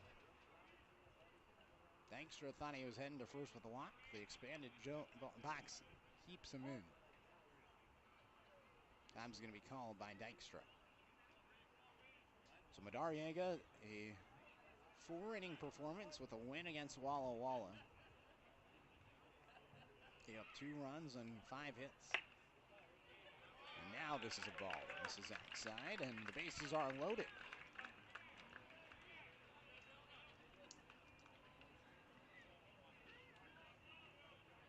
Brings up Eli Kennel.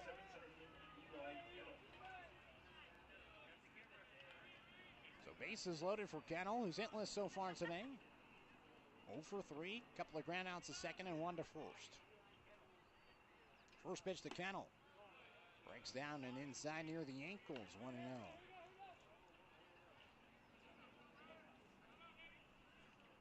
Drifters a chance to extend the lead, already 9 hits. Chance for more, the 1-0. Kennel slices it foul behind the plate.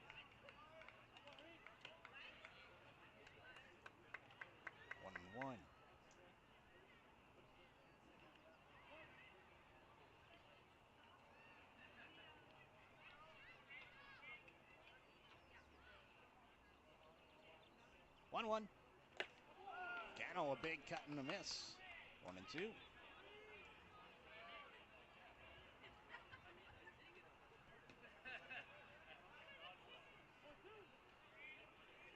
1 ball, 2 strikes.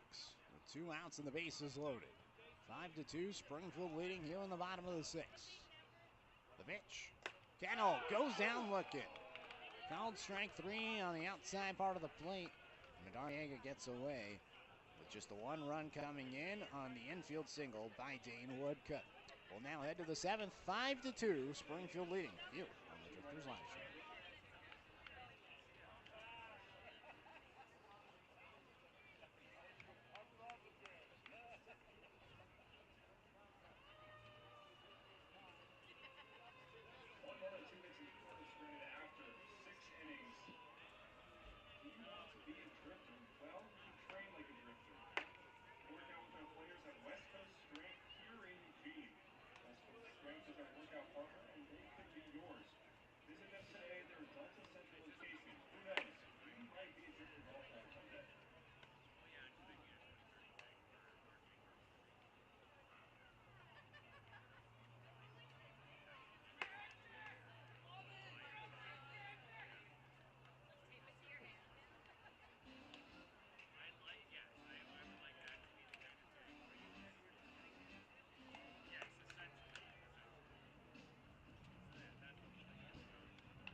Tyler Bittinger comes into the game here in the 7th inning. Drifters leading 5-2. Brett Ott leading things off for the Bend Elks. Bittinger, the righty, winds and fires. First pitch fouled away. 1-1. Bittinger comes in for Tyler Magno. 2 innings pitch, a hit. No runs, no earned runs. 2 walks, 2 strikeouts. 0-1. Line on one hop towards the second baseman. Throw from Stinnett in time to retire Ott. It's a hustled throw by Stinnett, but he makes it look easy for round number 1.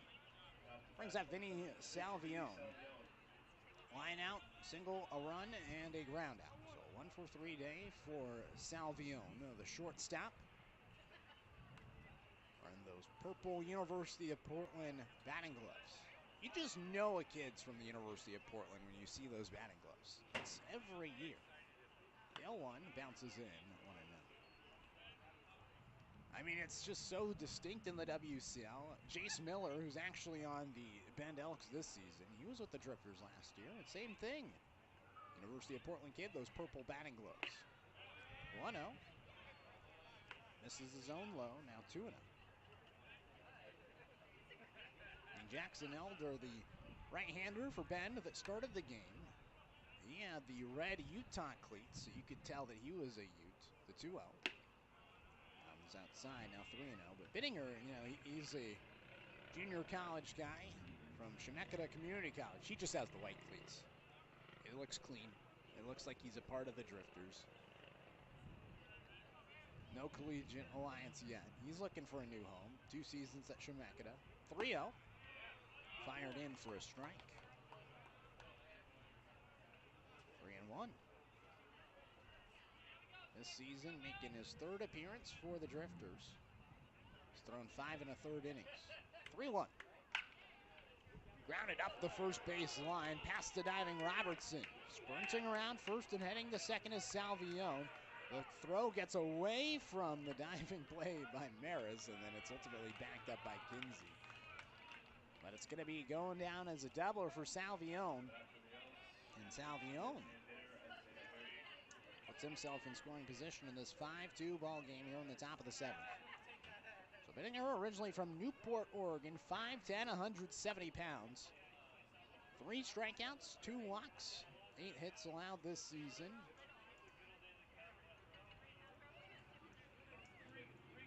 Now Woodcook and Bittinger converge. Talk about the situation.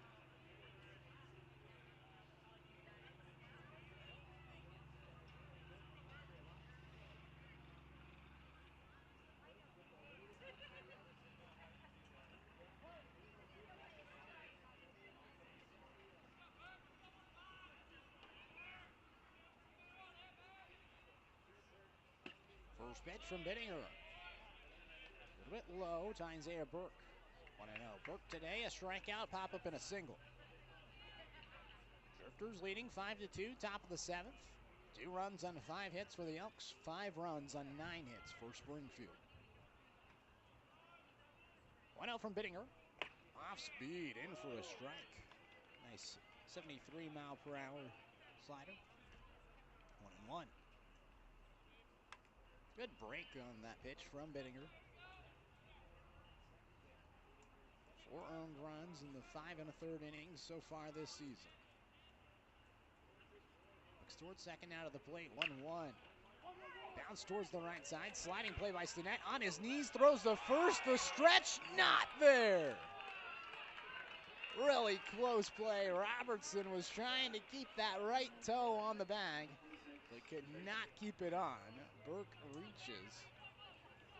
And it's going to go down as hit number 6 of the day for the Elks. I don't know. Houston Amundsen's coming to the plate. Amundsen, a home run back in the 4th, a strikeout his last time up, and before that a ground out. So a 1-for-3 day with the 2-run shot. The reason why there's 2 runs on the board for the Elks. Bittinger out of the stretch. First pitch to Amundsen. Outside, 1-0.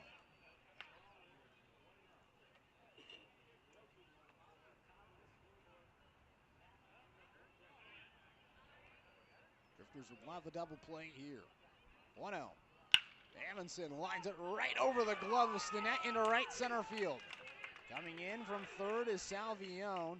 Heading to third on the play is Burke, and Easton Amundsen continues to wreak havoc against Springfield. RBI single, and it's now 5-3.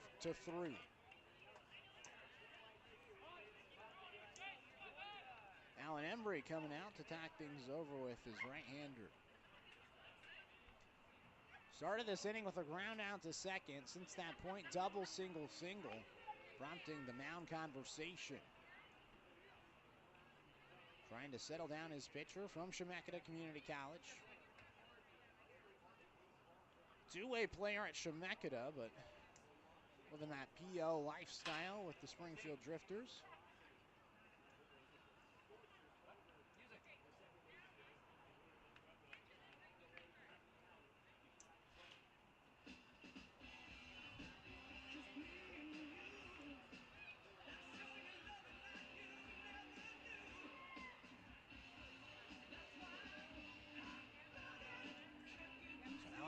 Having a conversation out there. Up next is going to be Lee, the pinch hitter.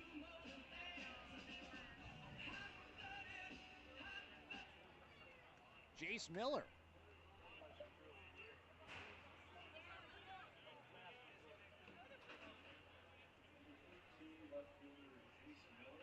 Jace Miller coming up to hit.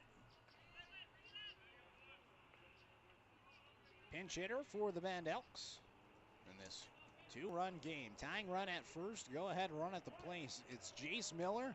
Speak of the devil, look at those purple batting gloves. It's the Portland kid who was a Drifter last season. Takes the pitch in the dirt, 1-0. We were talking about it earlier with Vinny Salvione earlier in this inning. And, you know, I mentioned Jace Miller last year. Look there again. The Medford native at the plate. 1-0 to him. Looked at for a strike. 1-1. Miller this season a .200 average with the Elks. 2 hits and 10 at-bats. He has a home run on the year. 1-1. In for a strike. Beautifully placed pitch. Nice slider on the inside corner. 1-2.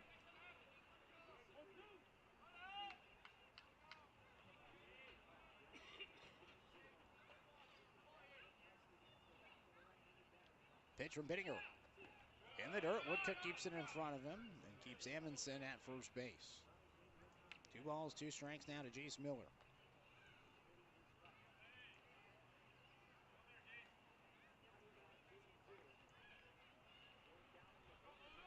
Sun beginning to set across the trees out in right field. Still a little bit of sun peeking its way through. 2-2. Chopper up the middle. And it goes over the head of Maris. It went right off of his mitt into his left center field. And 1 run's going to come in Burke. It could have been a chance for 2 instead. It's still just 1 out and now a 1-run game. 5-4. Well, credited as an error, an E6. And the Drifters had 2 errors yesterday. And an error here in the 7th puts the tying run in scoring position with 1 out for Cole Calnan, another former Drifter. First pitch to Calnan. This is just a little bit low, 1-0. Man,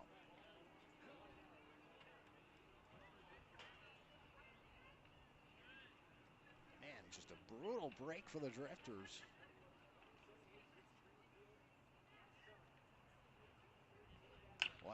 Chopper to the left side. Maris this time fields, flips it over to 2 for 1. The throw to first, not in time. Now the runner coming home from third, and now Woodcock has it. Throws it back to third. The tag by Kinsey is in time.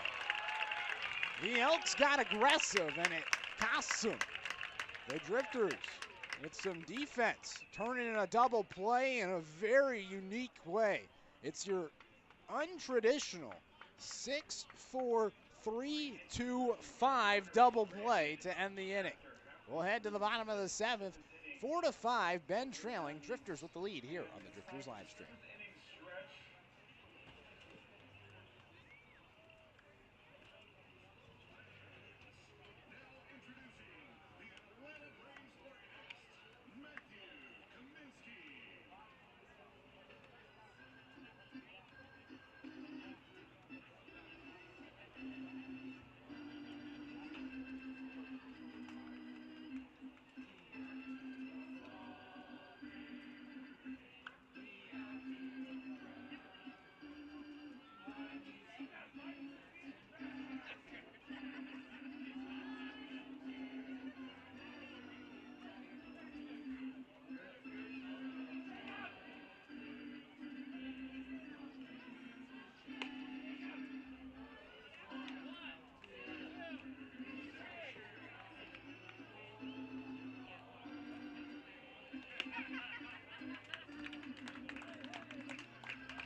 Brandon Stinnett going to be leading things off. Double, a couple of ground outs for Stinnett. First pitch a little bit low. 1-0.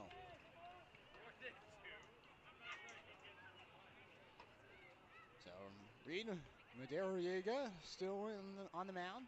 1-0, fouled away by Stinnett. 1-1. Bottom of the 7th inning, it's a one-run game, 5-4. Thanks to some good defense by Springfield to end the inning.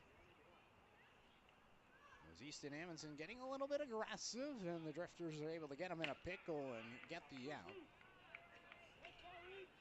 Now 1-2 to Stinnett, who's going to be followed by Kedron Kinsey and Andrew Ghana. 1-2 pitch. Low. 2-2.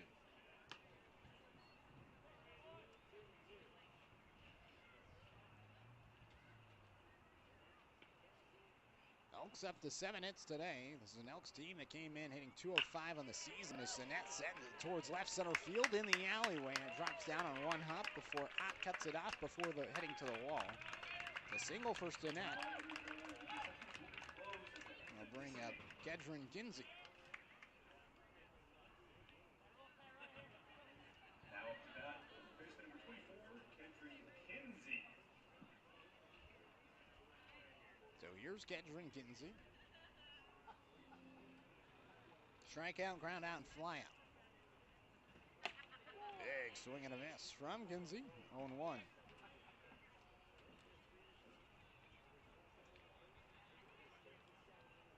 Fans, again, thank you so much for joining us here today. For the fans that came today, they got free hats, and we got great promotions the rest of the month. The 0-1 found off 0-2. Today is our knockout cancer night. On Sunday, it's going to be our host family night and our Little League night. So if anybody is in the Eugene Springfield area and they have a Little Leaguer, if they wear their jersey and uniform to the game, they get in for free. So you can come out and watch some free baseball. As Kinsey grounds it to the left side. Picking it up is Salvione. The throw goes to first. As there's no play at second, just a ground out for Kinsey, who's now 0 for 4 today. But advances Stinnett into scoring position with one out here in the 7th. With Andrew Ghana coming to the plate, who's 2 for 3, a single, a double, and a ground out. So we have our Little League night on Sunday the 9th. Later on this month, next Friday, a week from today, it's our Kids Sports Night. So if you are in the Eugene Springfield area, just watching at home for fun today, and you have a kid that participates in kids sports, well, you get in for free next Friday. And then on Saturday, June 15th, we have our K9 event from 8 a.m. to 3 p.m. I'll be here at Hamlin Sports Complex as it's outside 1-0. So those are the promotions happening the rest of the month. Be on the lookout on our social media for our promotions for the month of July. That's being calculated right now. 1-0 in for a strike. 1-1 to gun.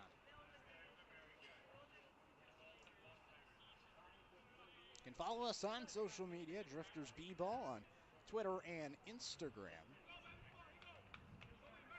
On TikTok, it's Springfield.drift. Ghana takes low, 2-1. Keep saying it over the weekend. Rachel McConaughey and Casey Tagawa are doing a great job tag teaming the social media this year for the Springfield Drifters. Releasing more content this year than we had last year. Super proud of that. We have an intern staff of about 6 media interns this year compared to last year where it was just me. 2-0, a little bit low, and it's now 3-1. So it's a little nice having the pressure taken off my shoulders and having them help me along the way. It's a really great group of interns, and it's a great summer out here in the South Willamette Valley. It's a great place to work. I mean, what a beautiful ballpark to come to every day. 3-1. Taken for a strike. No outside corner. Perfectly placed pitch by Jarecki. 3 balls, 2 strikes, 1 out with a runner at second. Drifters leading by 1 here in the bottom of the 7th. Runner's going to go. The pitch lifted in the air towards right field. Over is Christensen. He makes the catch, not realizing that it was going to be a fly ball to Stinnett. The throw goes to second. It was off the bag, and Stinnett is into second safely. Man, did the Drifters get a break there. By the time that it was caught by Christensen in right field, Stinnett was standing at third. Ferrari was telling him to get on his feet and get back to second. And with all that, the throw was offline from Christensen. And it just brings up Elijah Maris with 2 outs. Runner in scoring position, the Drifters 9 hits today, looking for their 10th, and it'd be a big one right here if Maris can get it. Looks at the first pitch, 90 miles per hour on the low outside corner, 0-1. Tough pitch to try to hit if you're Maris, who's 1 for 3 today, a single and a run scored back in the first, couple of ground outs since.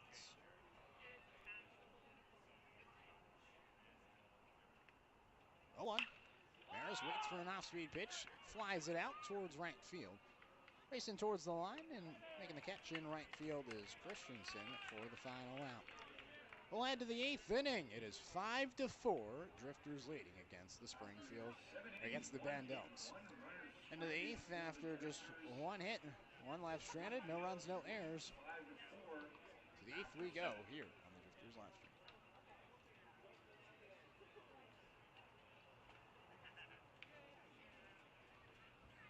All right, everyone, we're down on the field again with Phil and Jason, and Phil and Jason are going to do our cornhole competition. So they have 30 seconds to get as many points as they can.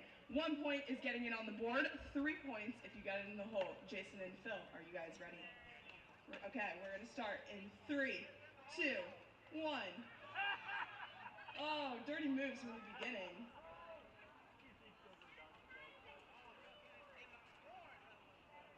Keep going, keep going. Nice, Jason. Here we go, guys. Keep going, keep going. You got 10 seconds. 5, 4, 3, 2, 1. All right, time's up. How many points did Jason get? 4 points. How many points did Phil get? 4. 4, tie game. All right. Phil and Jason, you both get free tickets to a Drifters game of your choice. Thank you for playing.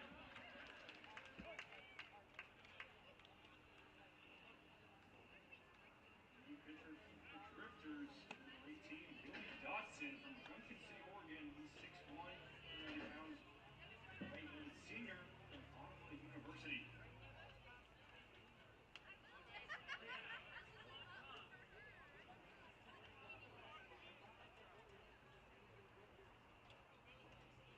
Right fielder Ryan Christensen up to bat for the Elks.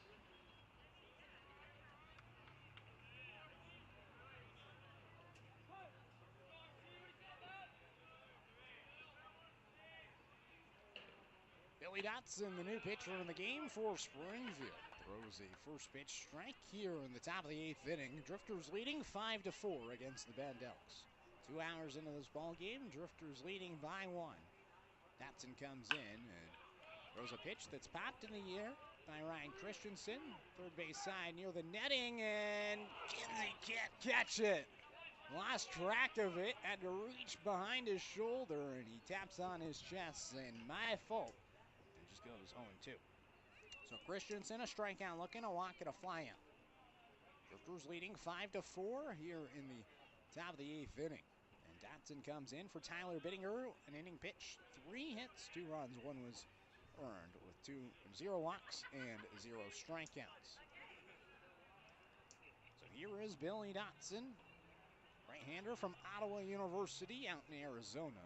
The 0-2. Bounce over the left side, foul. Now, believe it or not, there are 3 Ottawa universities in North America.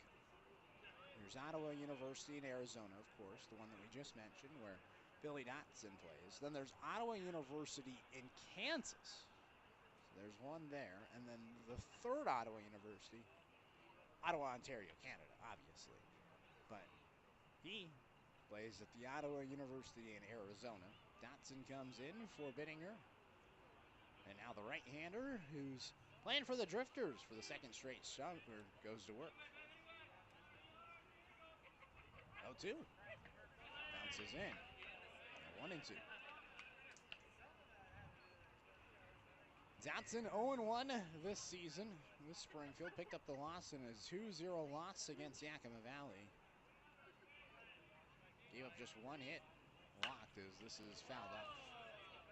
Actually don't know how he picked up the loss. He didn't give up a run. 5 strikeouts, no run, no earned run, just 1 hit and 1 walk. But he was credited with the loss. 1-2. Laced to right field. Into the corner it goes. Picking it up in right field is Cooper, but he throws it in time to keep Christensen at first base with just a single. 8th hit of the game for the Elks, and now the tying run on the bases for the Bend Elks here in the top of the 8th inning. They'll bring up Tyler Johnson, the catcher. Dotson has yet to give up a run this season in 7 innings. Pitched 2 scoreless against Yakima Valley 3 days ago. And 2 strikeouts, faced the minimum.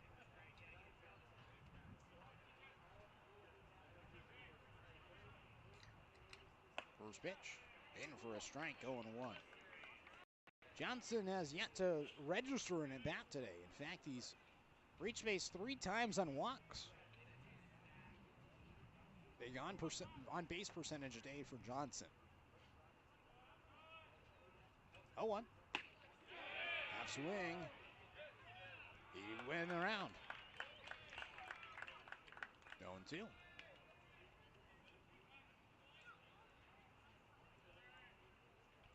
At Ottawa University in Arizona this year, Dotson only threw a 1/3 of an inning. He pitched to just 2 batters. The 0-2. Outside, 1-2.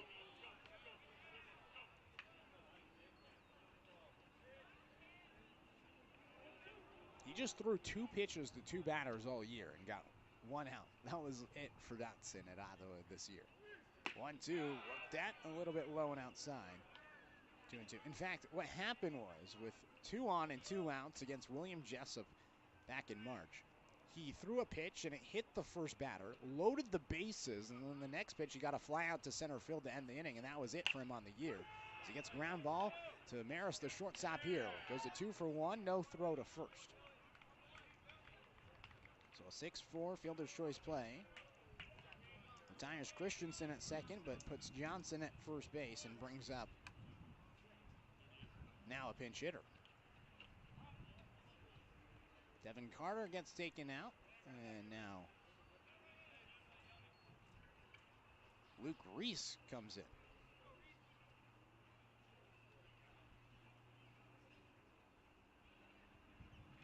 Now pinch hitting for the Elks, number 48. Luke Reese. Luke Reese going to be pinch hitting. Devin Carter 0 for 3. Pop-up, ground out, and fly out, which gives way for Reese's pinch hit performance here in the 8th. 5-4, Springfield with the lead.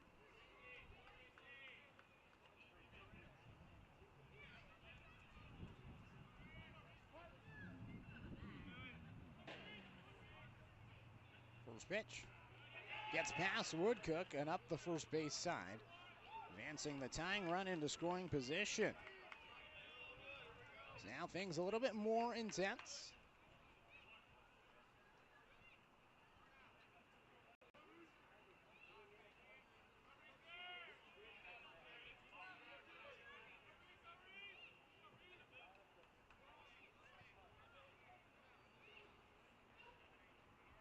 One-0. Fouled off. 1-1.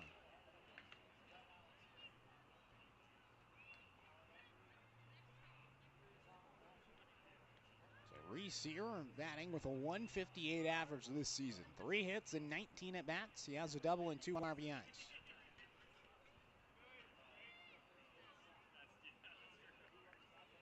One. Chase down and away. 1-2. Drifters looking to preserve the lead and give themselves a chance in the bottom of the 8th to extend the lead before the 9th inning. Just 5 outs away from victory. We're in a similar spot against Yakima Valley a couple of days ago. 1-2. Breaks inside. 2-2. It was game 1 against Yakima Valley. They were leading by 1 entering the 9th inning. And the tying run came in with 2 outs after a wild pitch. Getting intense late here in Springfield. 2-2. Grounded to the left side. Maris charges in. Fields sidearms the first and retires Reese. Advancing over to third is Johnson.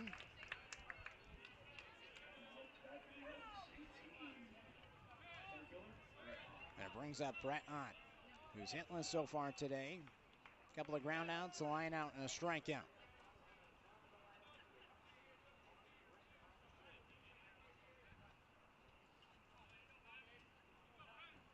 So a runner at third, 2 outs in this 5-4 ball game. First pitch to Ott.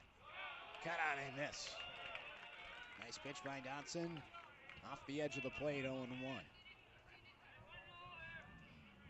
It's getting to dusk here in Springfield. Dotson looking to put this inning away. The 0-1. Outside, 1-1.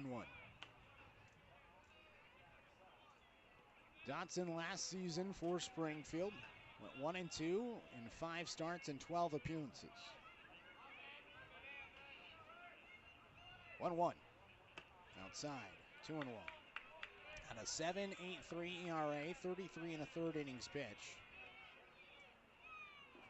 Struck out 19 to just 15 walks. Shakes once, now comes set. 2-1. Swing and a miss. Able to blow it right past him. Upper inner part of the plate. 2 balls, 2 strikes, 2 outs with the tying run 90 feet away at third. Elks looking to tie, Drifters looking to hang on. 2-2 pitch. Just misses, a little bit low. The count's gone full. Vinny Salvione is on deck.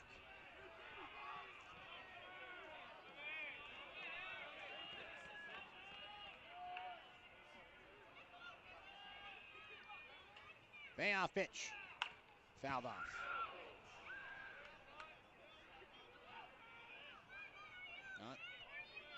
Stays alive.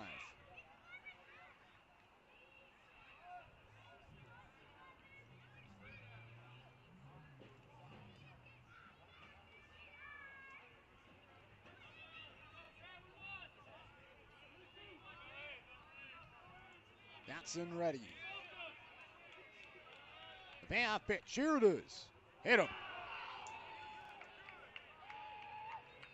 Hit by pitch. Puts runners on the corners with 2 outs here in the 8th inning. And it brings up Vinny Salvione. There's 2 for 4. Single, a double, 2 runs, a line out, and a ground out.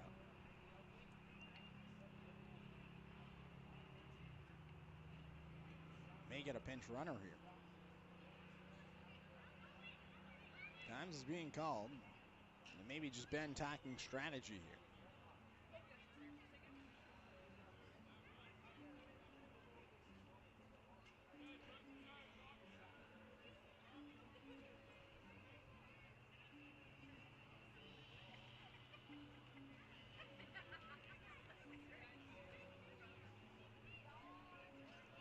So a little bit of a conversation here with Salvione coming.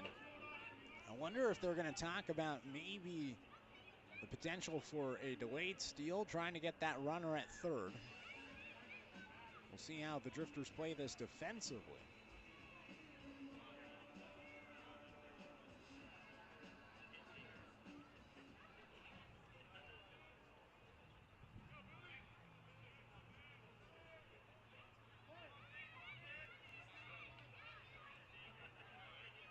Runners on the corners. First pitch to Salvione. Misses outside, 1-0. And Woodcook's going to have to be a wall behind the plate. Going to avoid deja vu for the second time this week.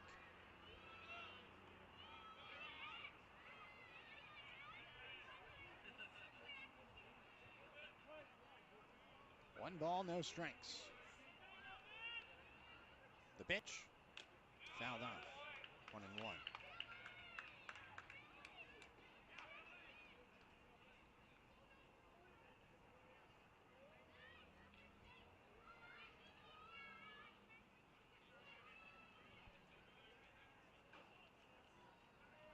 Drifters will play the Elks to borrow at 6:35. 1-1. Down and away, 2-1.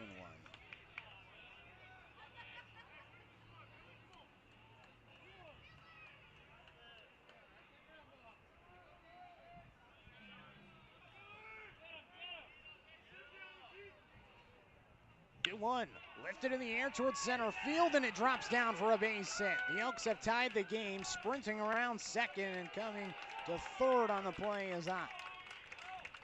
Vinny Salvione ties the game at 5 here in the top of the 8th.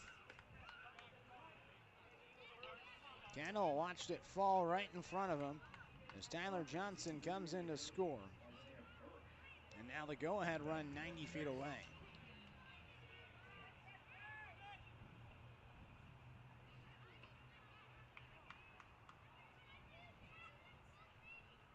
Brings up Isaiah Burke, the hometown kid from Springfield.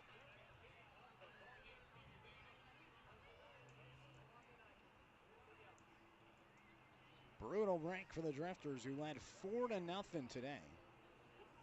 And all of a sudden, Bend comes from behind. It was 2 runs in the 4th, 2 runs in the 7th, and now 1 here in the 8th. As the pitching seems to be running low for the Drifters. Nobody in the bullpen right now for Springfield. Runners on the corners, 2 outs for Burke. Couple of singles for him today as he takes down and away 1-0. Overall, he's 2 for 4 with a strikeout and a pop-up with the 2 singles.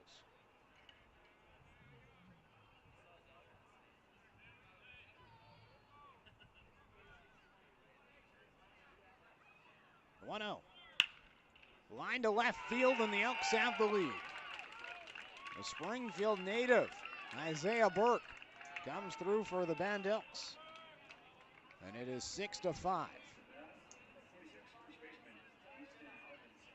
A 2-out rally that started with a hit by pitch followed by back-to-back singles. Give the Elks the lead. It was 2 strikes to Brent Ott, a full count, but a hit by pitch extended the inning. And the Elks have made the Drifters pay. And now here's the dangerous Easton Amundsen. 3 RBIs, a home run, and a single. Chance for more ribbies here as he takes the first pitch for a strike, 0-1. So the Drifters now trail for the first time today, hoping to come from behind and walk it off victoriously either in the 8th or 9th inning. The 0-1. Fouled away, 0-2. I mean, they'd have to walk it off in the 9th, but hopefully take the lead in the bottom of the 8th.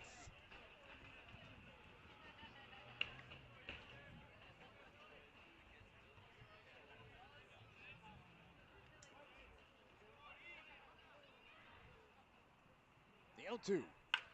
Popped in the air towards center field. Kennel over towards his right. Still trying to find it. Finds it for the final run. 2 runs come in on a total of 3 hits and no errors. 2 left stranded. We'll now head to the bottom of the 8th. Drifters trailing 6-5 here on the Springfield Drifters live stream.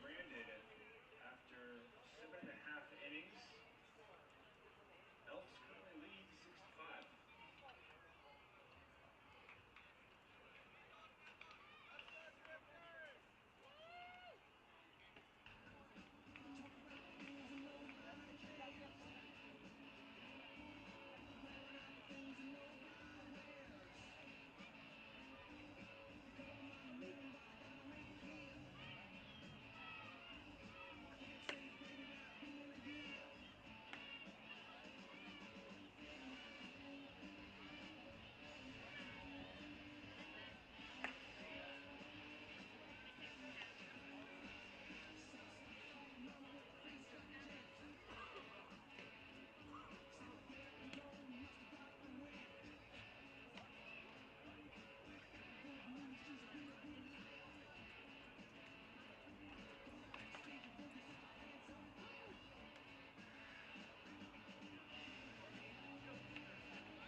Drifters coming up to hit here in the bottom of the 8th inning. A shooter comes in and swings and misses. It's Aiden Lobetos in for Brooks Robertson. So Lobetos in. Rounds the ball towards the right side. Picking it up and throwing to first base. That's Luke Reese for out number 1.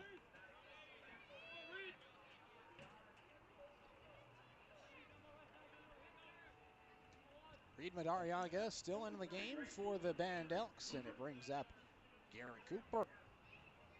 2 for 3 in RBI for Cooper. Looks at the pitch for a strike, 0-1.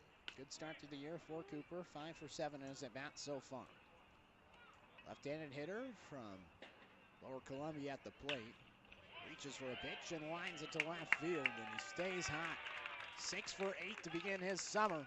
Garrett Cooper might want to give him a call. Looking for that next home this summer and gets a single there. Brings up Dane Woodcook. Tying run on base, 6-5 the score. Bend with the lead here in the bottom of the 8th. Woodcook so far. RBI single, line out in an air. Gets and misses on the first pitch, 0-1. So Woodcook playing against his former team. Bend Elks.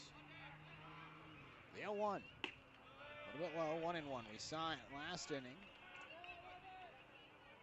with Isaiah Burke, who was supposed to be a Drifter last year, get the RBI hit. An inning before that, it was Jason Miller coming up to the plate to reach base safely. As this is lifted in the air towards center field. Hot in a few steps, makes the catch for out number 2. Bring up Reiner Dykstra. Ground out, strikeout, and a walk so far for the incoming freshman to USC.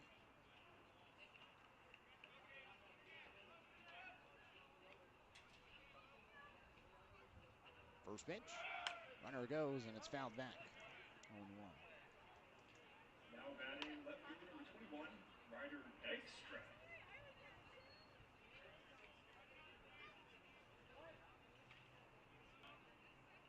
The 0-1. Cut on a miss. 0-2.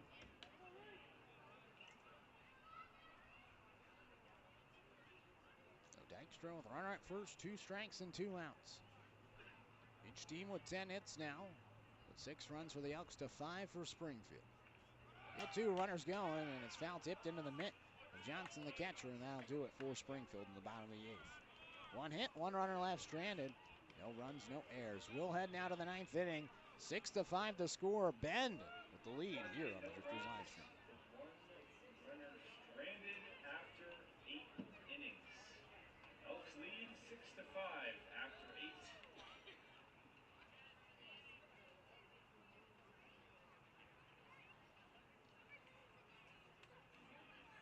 Today's attendance is 452.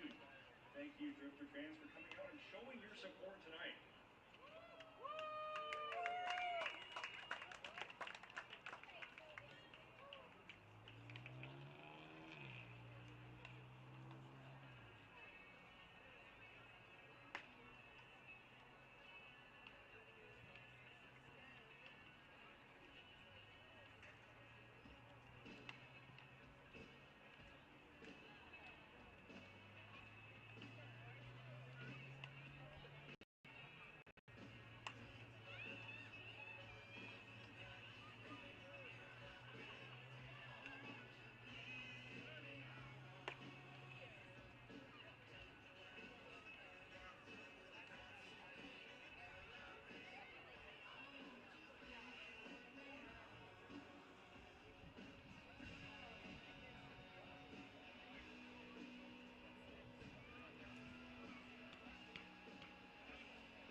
Jack Pepper now into the game at first base. Pepper in for Bruce Robertson. As now the first pitch here in the top of the 9th is laced foul. And Jace Miller on 1. The Elks, number 13, Jace Miller. So Jace Miller at the dish, facing off against Billy Dotson. 6-5 the score. Elks with the lead. Dotson looking to keep it that way as Miller lines it towards center field. Kettle over towards his left. Makes the catch. Down number 1. Brings up Cole Cownan, the third baseman.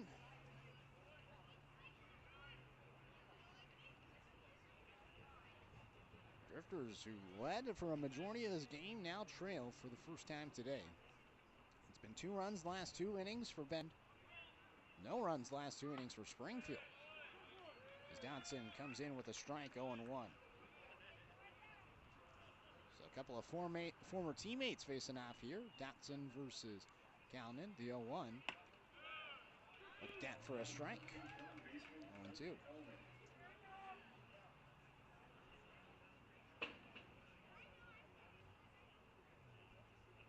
Dotson ahead, looking for the strikeout. The pitch. Inside. 1-2. Honestly, Cole Cownan was one of my favorite players for the Drifters last season. Always great to have a two-way guy. The 1-2, down and away. 2-2. I believe I'm not mistaken, he was actually the pitcher that threw the ball in that wacky game against the Portland Pickles last year. Went 14 innings over 5 hours, and the lights went out as he threw the ball. As he lines the ball towards left field, and it drops down for a hit in front of Dykstra.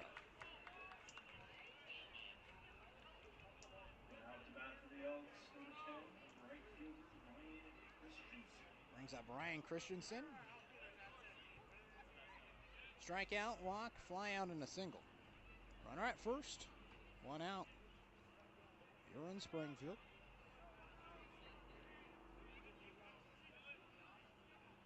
Dotson out of the stretch. First pitch.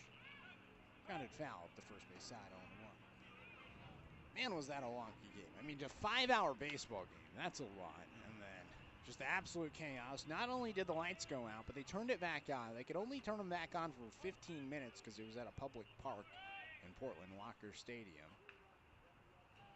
As the 1-0 from Dotson is grounded to the left side. Maris fields and then goes to first. The throw was in time to get Christensen.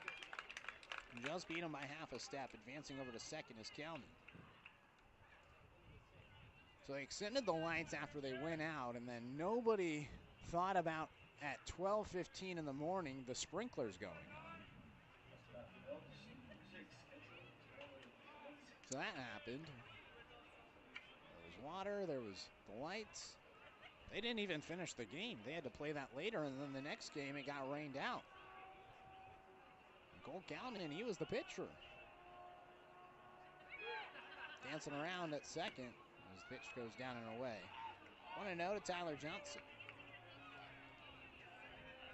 Elks looking to extend their lead. It's 6-5 here in the top of the ninth.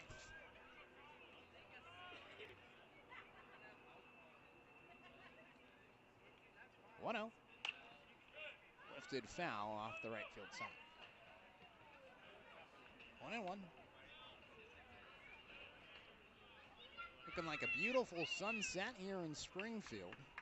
Got the nice trees out towards right field and a nice pink sky tucked right behind the branches.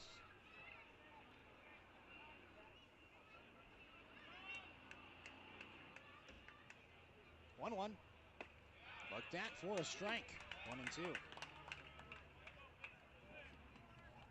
Drifters will have the top of the order. Eli Kennel, Brandon Stinnett, and Kedron Kinsey due up in the bottom of the ninth.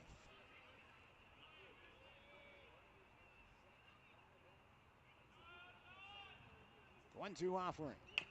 Chopped foul into the dugout of the Elks. Do the 1-2 again. Both teams 2-4 this season. Drifters going to have to come from behind to the bottom of the ninth. They want to win this game and win their third game of the season. 1-2. Lifted foul out of play.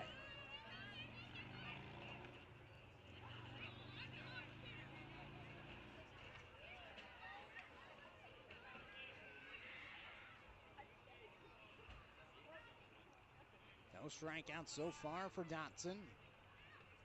Looking for his first right here. Looks in, finds the grip. What's a rip? Foul back.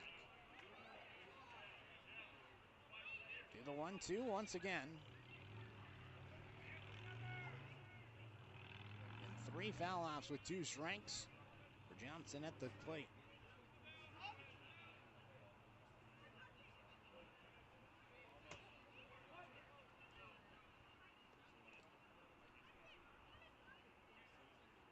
One, 2. Popped up towards the third base side near the dugout, and it's going to land in the bleachers. Do the 1-2 again. He's battling with 2 strikes. Foul ball number 4 with 2 strikes. Johnson not going down without a fight with the runner and Calhoun at second in the 6-5 ball game.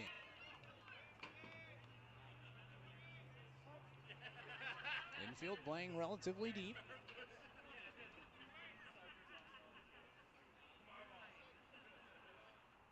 1-2. Line away.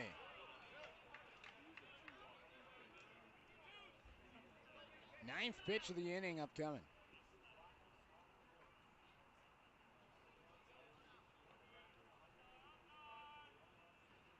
2-2. Lifted in the air towards right field, racing over and making it. Oh no, he dropped it. Pepper was running after it. It looked like he made a basket catch, and at the last minute he dropped it for the game's 7th run to come in. So now the Elks extend the lead as Tyler Johnson puts it in play and puts another run on the board. Goes down as the 12th hit today. And the lead's now 2 for the Elks. They've scored in the last 3 innings. Come from behind fashion. Nobody in the bullpen for Springfield. They're just content right now with Dotson out there. First pitch. Ball inside, 1-0. Look, Reese at the plate. 0-for-1 with the ground out to short. Swings and pops the ball up towards center field. Kennel takes 2 steps back, 2 steps forward, and makes the catch for the final out.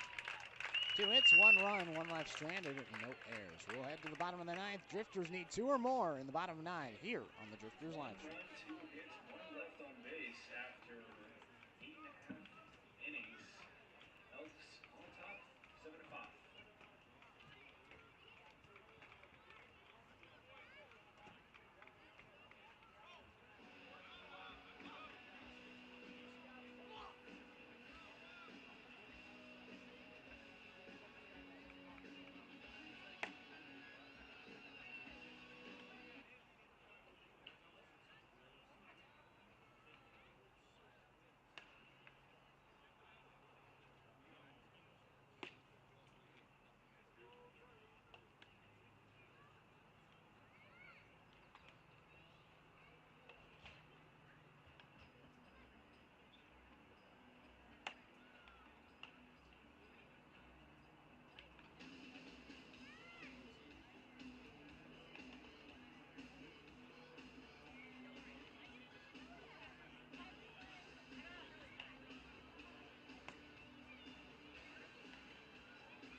Eli Kennel is going to be leading things off. We got rally caps here in the booth.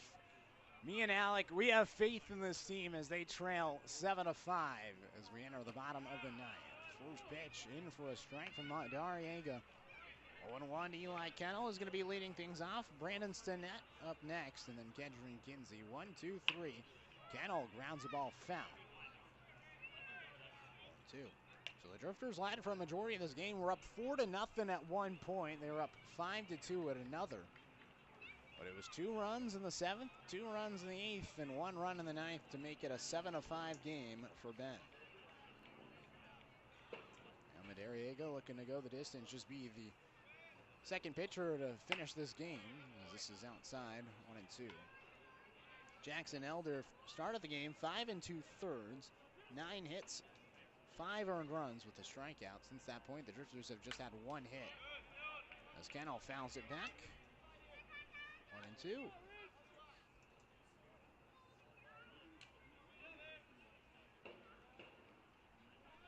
Kennel hitless so far today, looking for his first hit.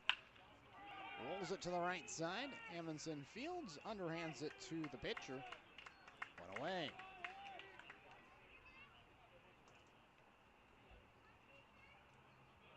They'll bring up Brandon Stinnett. Up to bat for the Drifters, number 25, second baseman, Brandon Stinnett.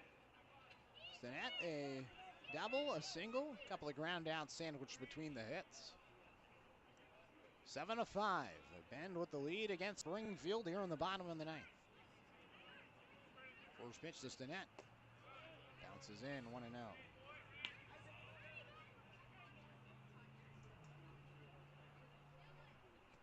Looking around. The Stinnett swings and misses on the 1-0. 1-1. I don't see a single fan or player with a rally cap on. Just me and Alec. We're holding down the fort. 1-1. A little bit low and away. 2-1. They aren't the believers like us. 2 balls, 1 strike. The pitch. Chopped foul. 2-2. Stinnett was the one batter to get a hit off of this right-hander in Madariaga. See if he can make it a second hit off of it. The 2-2. High chopper to the right side. It's a nice pick by Amundsen, and that's the second out. Drifters down to their final out. Trailing by 2. And brings up Kedron Kinsey. Kinsey, a strikeout, a couple of ground outs, and a fly out.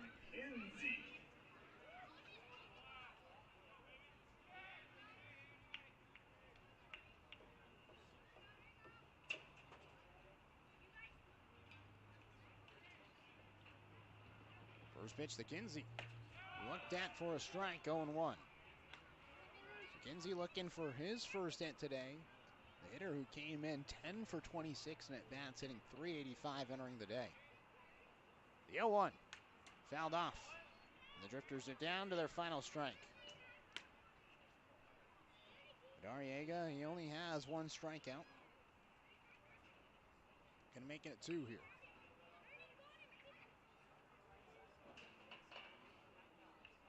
Wheels and deals, the 0-2. Low. 91 in the dirt. 1-2. Kinsey lives to see another pitch.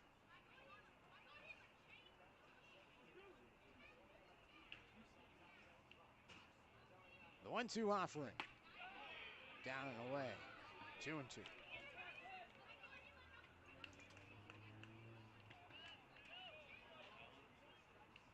2 balls, 2 strikes, 2 outs. Line to the pitch. And it goes off of the umpire, and the umpire goes down. And he calls immediately for help.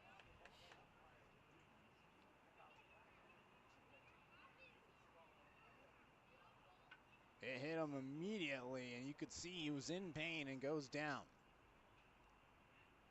Drifters trainer Randy comes out here. Both coaches out as well.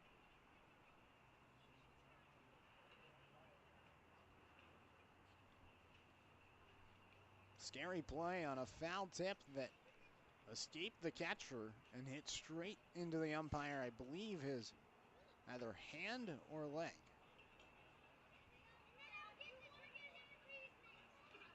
Can't really see from our vantage point here in the booth. He's sitting on the ground, but he called for help immediately. And he's going to be okay.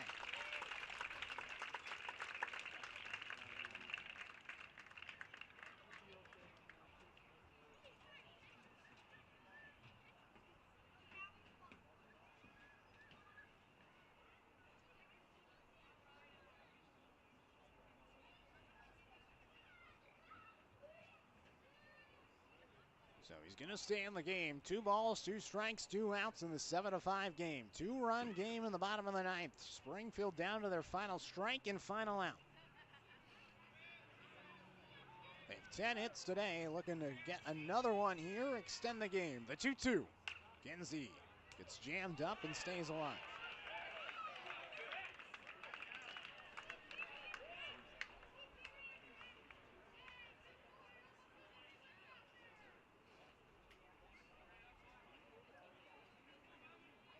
Jarecki ready. 2-2. Lift in the air towards right field, heading towards deep into the corner and making the catch right on the line is the right fielder Ryan Christensen for the final out. Drifters drop a tough one.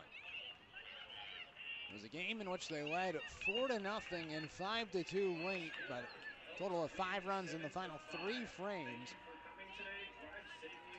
Ended in a 2-run victory for the Bend Elks. Brutal break for Springfield, as this one goes 2 hours and 39 minutes.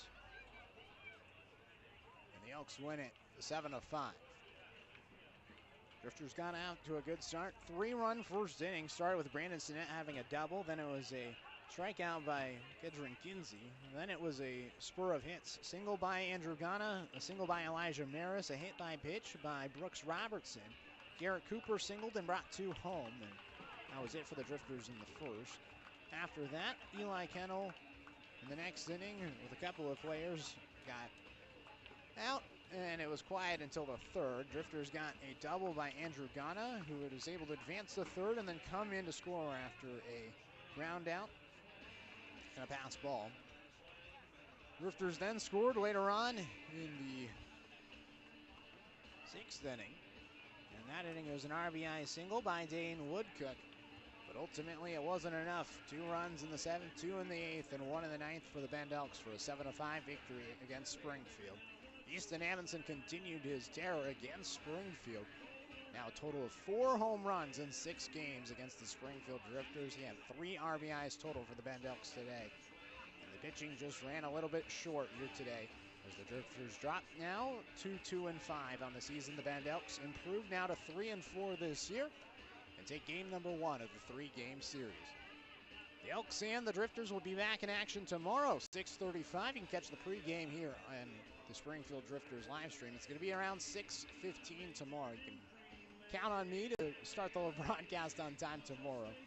We're going to have a pregame show, and then we'll have the lineups and all that. So game number 2 tomorrow. Drifters looking to force a rubber match on Sunday and catch it here on the Drifters live stream.